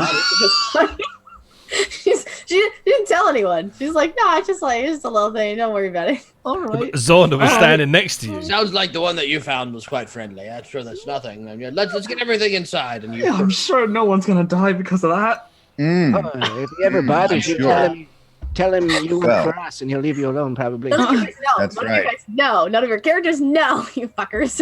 I'm feeling hot. I'm gonna take I my will armor off. Tell the Zonder may have caught that there was just an interaction at the cave there, but no one else would be. Amina had similar interaction. Yeah, Zonder saw that she was unlocked, that she freed him, and had that whole conversation about it blowing up in her face. Yeah. But no one saw the actual. Oh no, I don't know that Gwen has been. handshake. Yeah. We don't know if she has or not. She rolled. No, she has. Okay, so Bobby walks into Okay, the. so I'm feeling Bobby hot. walks into the fence and helps you pull the cart inside, and looks at all the cords and says, "Oh my lord, what you've hit the jackpot here! Quite right."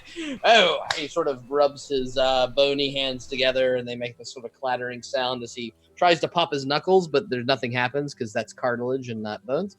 And he sort of looks over to the fire and says, let's see whether or not this works. And he takes a little pinch of the quartz and sort of flicks it into the fire. And you do see the fire turn blue for just a moment. And he goes, yes, well, muttering the right words, I can channel this exactly as necessary. Yes. What shall we be doing here? Well, I think Finnegan is shirtless. They've taken off their armor. Okay. And have bare feet. Well, I think Nereid should get one, right? Should I go save the world and everything? I don't really have a weapon. I'm gonna look around and pick up a relatively large stick from the ground. Okay. Something that would be a quarterstaff if I use my imagination. Make an investigation check. Can you only enchant weapons? All right. You don't know yet. All right. It's It's a 15. Yeah, you do happen to this sort of dead tree over here has a particularly long, sturdy branch, and you sort of just like pick it up, break it off the tree, and pick it up, and this looks like you could walk with this. It's pretty good. Sorry about your tree. Try this one. And I'll hand him the quarterstaff. Oh, sure. Yeah, I can probably do something to this. Yeah, mostly for weapons, I'm able to make them hit a little bit harder. That's and in terms of what you're wearing, your armor, I can make you a little harder to hit. That's what I'm capable of doing with this quartz here. I measure it to be about 5 items. What 5 items shall we be using? All right, well, Nereid gets one. Zonder strides up and sets his crossbow down as well. Zonder, yeah, if you're exiled now, you kind of need something to help you. Is it just Not exiled. Right. question? DM did he essentially say that he would be like making these like +1 items? Yeah, that's what Okay. you kind of suss out. Yeah. Okay, because I wanted to know if it was like just to hit or if it was also to damage, because that changes. Seems to be both. Yeah, +1. And well, Mina needs one if you're gonna help Nereid to save your family and everything. Would the +1 to damage work for a crossbow as well, or would it have to be Yeah, it does, yeah. bolts? Yeah, he hasn't sort crossbow's of fine. differentiated anything, but to sort of metagame this for a second, you bring him quartz, he can turn things into +1 weapons. All right. Or armor. And +1 armor, yeah. Mina, do you even really use a weapon? I use my quarterstaff, but I cast Shillelagh on that, so I'm gonna ask him if he'll do my leather armor. Yeah. I have a shirt on underneath, but it's a little bit revealing. So just What does that it'll have to do be with okay. anything? Well, I have to take my armor off for him It's not to her armor, and it's like All right. Somehow her hair also like undoes for the ponytail. it's like cut down to, like here's my armor, good skeleton sir. Except keep in mind that it's all of the hair on her entire body. That's It's also true. Right. Kiss Me starts playing slow motion in the background. so bad. Wow, chicka, wow. Right. So she takes her leather armor off and like Okay. puts it down. And Zonder turns around. As soon as it starts coming off, he turns around. Oh, Pulls it oh, out. Gracie. Oh, is that an euphemism? Yes, I believe I'll start with this crossbow here and go ahead and it sort of takes him a while. So over the next couple hours is how this is gonna happen. But he's kind of like tosses the quartz in and like coats your weapon for a second, tosses some more quartz in and coats your weapon. So what 5 weapons or armor pieces are being done, party? Well, I think believe it's Matthias 2 needs one quarterstabs. as well, It's a right? quarterstaff. No, it's not your Oh quarterstaff. no, it's her armor. Yeah, Matthias, quarterstaff, leather armor, crossbow. Matthias will walk And, forward and pull out this item out of his pocket, and he'll can you do this? And he'll open it up, and it will start playing a song, and a little ballerina will start singing. Mm-hmm. He looks at it for a Can second. you and do says, anything "Oh, with this? Well, if you brought me some different materials, I'd be quite capable of making that work. But unfortunately, quartz is a little more base material in terms of components. It's more capable of helping in defense or attack. Yes. Oh, could you do anything with this? As I hold out this ruby necklace. Oh, could again, use these rubies. That's finer in terms of it's All right. yes, well, yeah. That's The rubies themselves. Yeah, the rubies themselves. You Peers take at them out.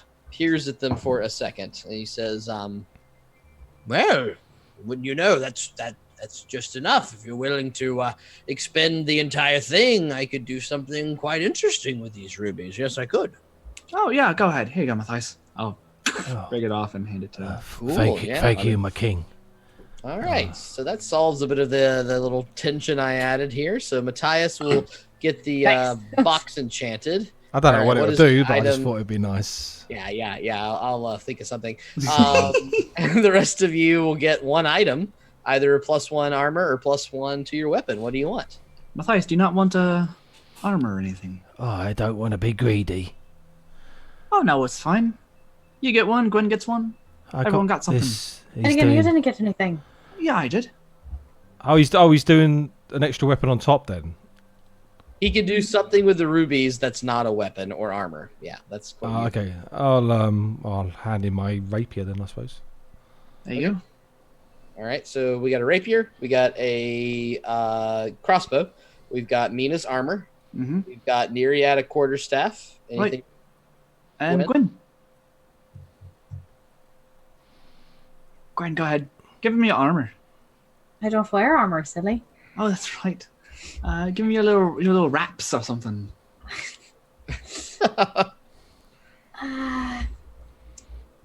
Well, I suppose you could enchant this, and I'll take a very nice looking dagger.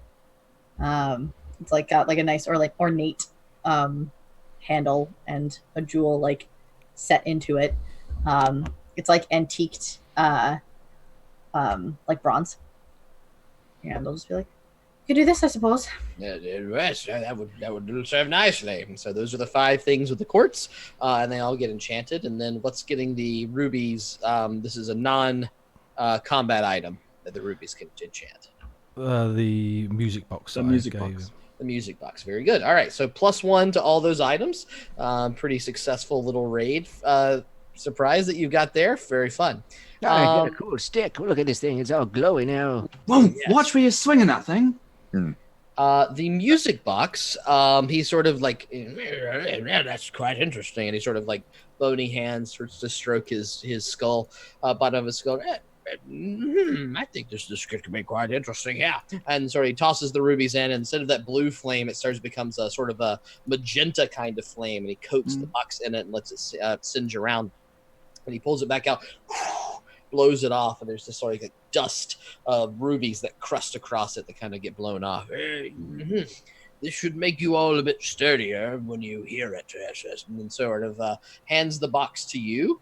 And to take short rests here, I assume that everybody's doing, and focusing on that object, Matthias, this will give you everyone will receive 2 temporary hit points when they listen to the song of the box once per day. And I'll brew that item up. Wow, very cool. Awesome. I won't write that down. I'll let you do that then. Yeah, I'll make the item on D&D Beyond. But yes, so everyone hears the song. Touch. They gain 2 temporary hit points for the course of the day, but once per day is where the magic works. Awesome. Very, very good. Yes. I can see the chat saying about the slimy children and that, but they were real children once. Right? Don't take that away from me.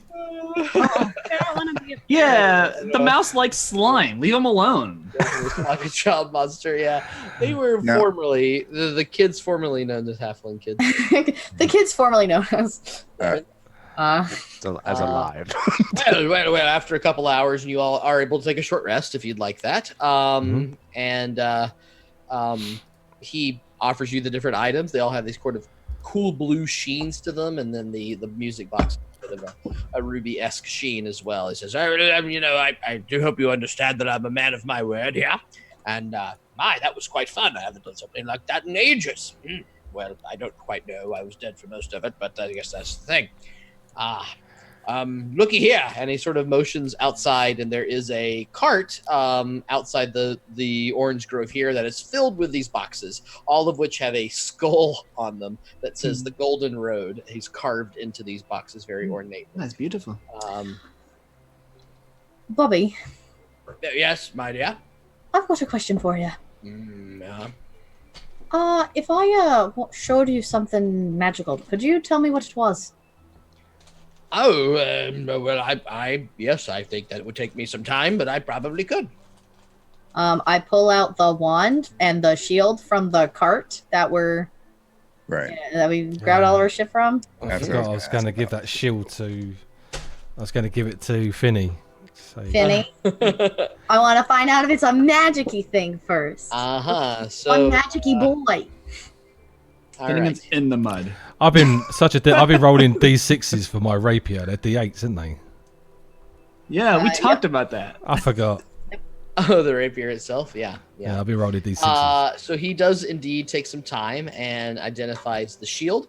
The shield gives you +1 AC against ranged attacks only. Nice. How that one works. And the wand is a wand of. Let me see what I had in my notes here. I'll make another sheet for this one. It is a wand of Scorching Ray. Okay. Once per day, it can cast the spell Scorching Ray, which I can link on the D&D Beyond for that item. Poor Ray. Poor Ray getting scorched all the time. All the time. Poor Ray. Scorching has happened to him so often. Their poor butt. Yes, this is quite a powerful wand. It doesn't work very often, but it does seem to be expended for today. But yes, there you are. We'll cast a particular spell that tends to set some people aflame. And this shield here, well, it's not quite good close up, but it does indeed stops arrows very well. It's almost like they're magnetized to it, I suppose. Who had? Did I have that potion? Did I grab that potion also? I've got it. You've got it? Yeah. But do I know you have it? Probably not. No one knows Finn grabbed. Then In fact, I the ruby, don't mention it. the ruby necklace was particularly unseeing for the Valuable. fact that he was wearing it. Yeah. I've added that magical music box already. Cool. Thank you. Very good. Anything else? Nope. In terms of talking to Bobby, Yeah. Finnegan's in the mud if there is mud. Cooling off. Okay. I'll go sit by Rolling the around in fire. mud. No, just laying in it. Yeah, I'll go sit by the fire and open up the box and just sit there listening to it. Yeah. I'm just Played sort that of little wrapping up song. my old arrow wounds from earlier. Yeah. Very nice. Everyone's taking their short rest. I kind of go around like the back of the cart so no one can see me. And I untie my arm and I look at it. Is there something in there? You can see a wound. You can see sort of a, like you've been given a big shot in your arm, and it is, a little bit of redness around it, but you don't notice anything else. If I push up against it, do I feel anything in there? Make a perception check. Oh God! You hear How do you feel crying about of a having baby. hook hand Sounds like a going- medicine. We're finding so many eggs and babies in this game. You feel a Oh heartbeat. Yeah. Where's my Oh, baby yikes. basilisk? There's a place where you don't want to find eggs and This babies. is like you get knocked up in a way you never expected. Christ. She's already pregnant with like dark elf. 16. The writing is coming off on this, which is annoying because I thought just it was an make 8. up. Just make up a number. It's fine. Called out. It is. I'll fucking show you. Look it. It's fine. It's fine. I trust you. I have It nothing looks but like- trust for everybody. It looks like an 18, but it's not. It's a 16. It's still good, but it's not as good as I wanted it to be. Okay. Perception and 21. 21. Yeah. You sort of run your hand across your arm quite a few times, and there is this weird little lump that you. Oh my god! Oh my god! Okay. Oh my god! I take I don't know, a piece of leather. I have leather armor that I don't use, so I'll take just a piece from that and Yep. bite down on it, and take my dagger and just cut it out. This is the Okay. worst. This is the worst. Wow.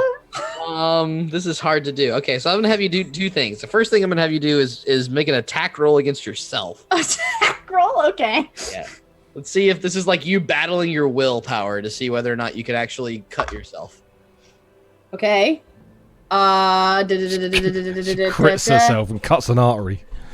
No, it's not a crit. What is my? Better make a medicine. I'm using my +1 dagger because it's the dagger that I was. Magical dagger. Yeah. I can use the not magical one. It's just the dagger that I have equipped.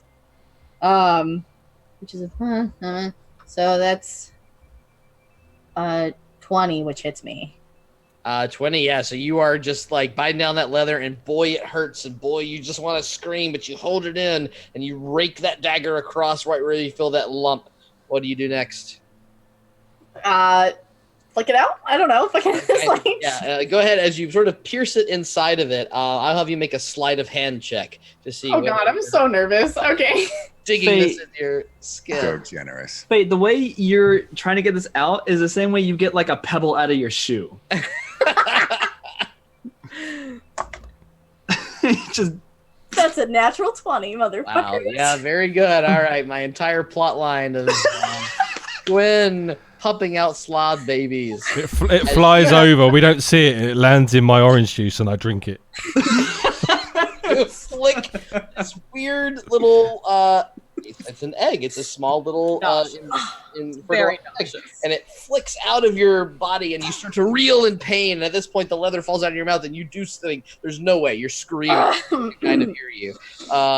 You do indeed suffer 2 points of damage as you're feel this thing get out of your skin, your blood. You're trying to stop it from bleeding, and everyone hears this. Finnegan jumps out of the mud and runs over to where the screaming was. Can I like pull a piece of like wood off of the cart or just like bend it out a little bit so it looks like there's before anyone runs over? Yeah, I think that'll work. Go ahead. Let's call it a stealth check just to see. Oh god. Okay.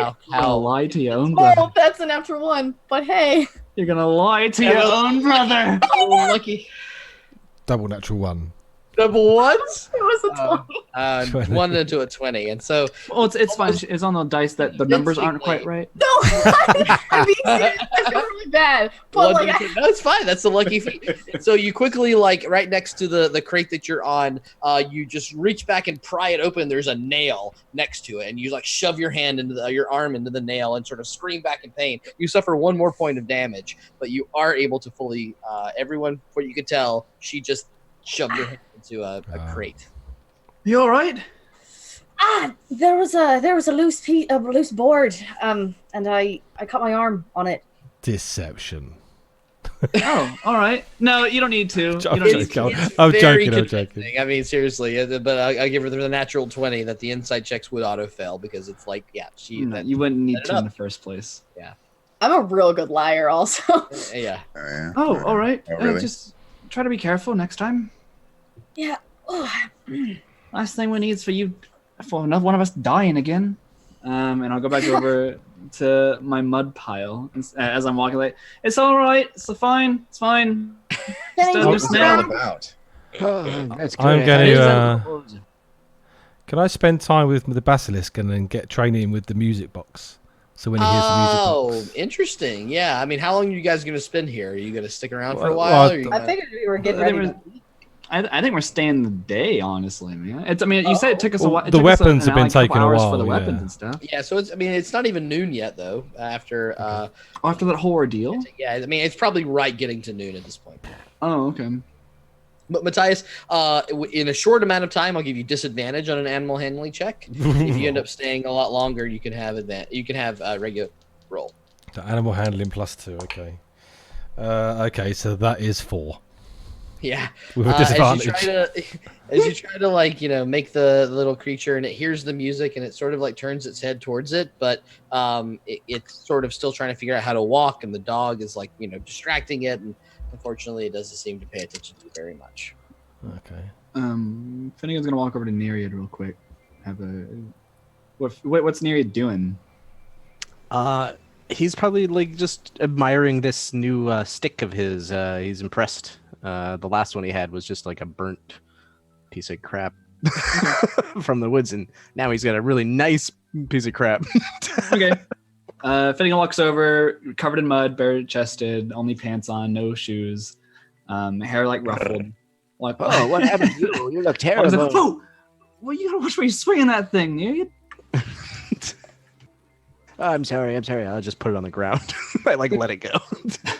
Well, I just don't get it confused with the other sticks. Nereid. Yeah. I'd just like you to know, the whole saving the world thing. About like fighting the empty and everything. Yeah, I'm in that. I'll join you. Oh, really? That's really good news. Oh, yeah, no questions asked. It's just more of I have to do a long game with my sister. That's okay. I think it's going to take a long time for us to be strong enough anyways, so we can carry on as we've been going and just keep it in the back of your mind as we Yeah, probably best not to mention it to her or maybe to anyone. We just need to I can do that. get her a little bit used to all of us traveling around together.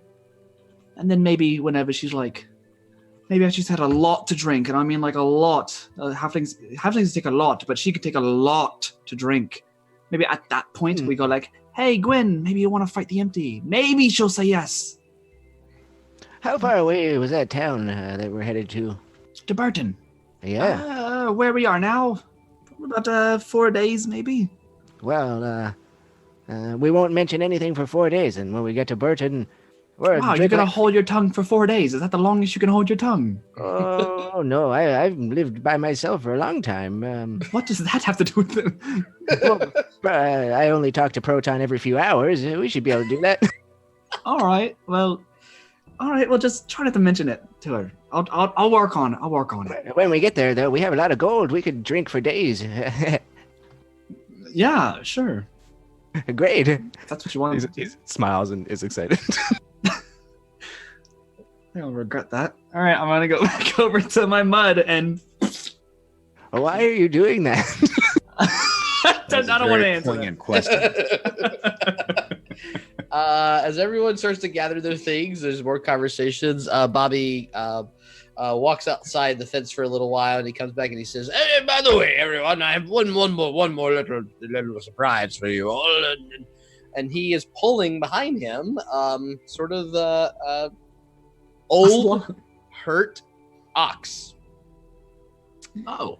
Says, Hello. like with a cart of my material, you would need something to gather it all, and so I managed to wrestle this thing from the old farm. It was not too far away. Who's this? What a beautiful animal. Yes. I don't know how long he has left, but it's hard for me to tell, of course. Oh, What is it? Oh, they're fine. They're fine. Can I pat him on the back and do a quick healing word on them? Sure, yeah. He says, this is an ox, yeah. It's a creature that's mostly spending life in labor trying to help others. I'll be like scritching my basilisk. I had nothing on you, So- Betty. They get 9 HP back. Did you just call it Ben? Betty. Oh, Betty. Betty the basilisk. Amazing. You have no idea what gender it is, but that's great. Still love the name. Yeah, so, Its name is Betty, regardless. Will refer to me by the name of Betty. yeah. 9 healing word. Yeah, the ox does sort of feel, a little more. Yeah, if it looked injured, try to. Yes, but it's still old as hell. So Yeah. it's not really picking up too much. But he says, okay. I believe it's been trained pretty well already. So if you march it forward, it's followed me all the way here, and I'm my skeleton man. So. Mina, ask us its name. I don't want to speak with animals. What if we run into any trouble and I need to have a spell slot available? Oh, how would you feel if we were with you and we didn't ask your name for a day and a half? Well, I didn't really have a name to begin with. Names I'll are ask kind its of name. important. All right, well, terrible analogy then. I guess I'll go fuck myself. Sorry, I'll name you something later. I pat this poor beast.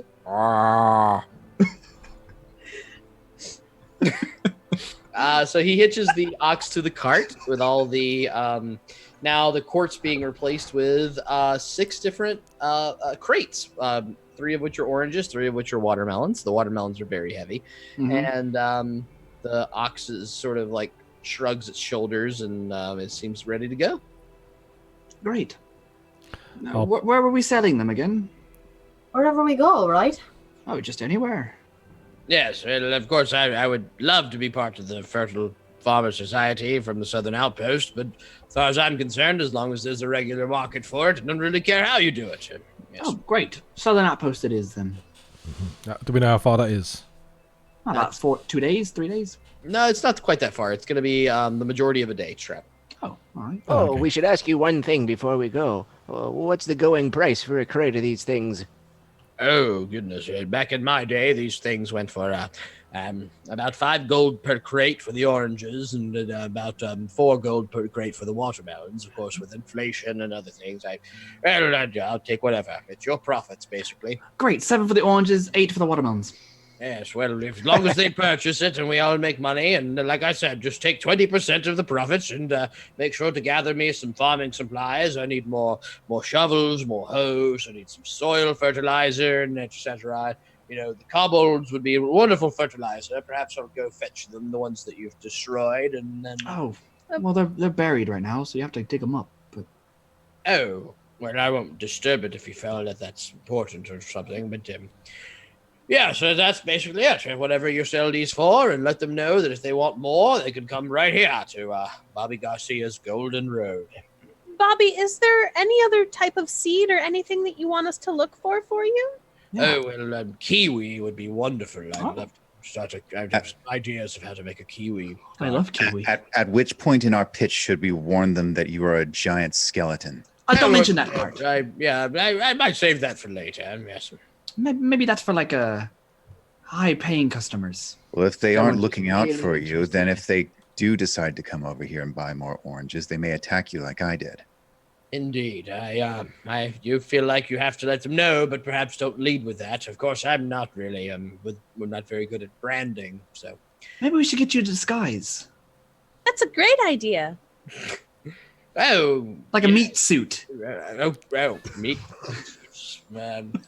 Interesting. Maybe like a scarecrow or something. Oh. Yes. But we need to get him a costume. To be honest, I'm very Why'd proud you say it like of that? my current form. I feel very like it's me, Bobby Garcia, 2.0. Right. We'll work on something. No, fair enough. Fair. Okay. Well, Godspeed, and yes, come back anytime you need, and I hope to have some more supplies, and of course, if you find any gems, I can do sort of tricks for your items if you need them. I am always here. We'll look after Betty. I'll pat it on the head. Yes, of course. Yes, you'll have to come back and pick her up when she's fully trained. But for now, she and Cassidy are just trying to become friends, and that's. You're not bringing her. Why aren't we bringing Betty? We're Are going you to the sure market. it's a girl? We're going to the market and back again, aren't we? Oh yeah, that's you're right. Can any of us check the actual sex of this? Try. For the last minute of us I'll try. I'm a nature boy. It's important. This is the most important role of the game. Yeah, nature checks. I'm not much of a nature boy. All right. I don't really care. 9. 9. 19. 19. Yeah, Matthias, you got no idea what's going on down there. Zonder, perfect spell. It does not have what you expected, thus you imagine that it's female biologically. Oh, okay. Excellent. Told you. Does Andre even know what female genitalia looks like? Let's be honest here. The lack of. Well, you might know if you wouldn't drink so much. Because, drought sometimes ride giant lizards as mounts, so he probably is familiar with that. Is that a fact? Is that like an actual? That is a fact. I can find you a picture. Cool. That's awesome. Good. So you gather the things together. The cart is ready. The ox is marching, and you make your way towards the southern outpost. You travel for the next few hours and suddenly see, I'll put you back on the world map for a second, that you have made your way towards the end of this day back to the road, first of all. Made your way towards the end of this day, and we are rhyming here. Gwen, what do we talk about? What do we talk about? Oh, sorry. You don't start. You don't start unless we got a loot. The sun starts to fade in the sky as you sort of find your way back to the main road and start to head eastward, when suddenly, from behind you, Finnegan, and from behind you, Nereid, you feel a cold piece of metal placed against the back of your heads. I don't move. Don't move, all right? And that's what we'll pick up next week. Oh.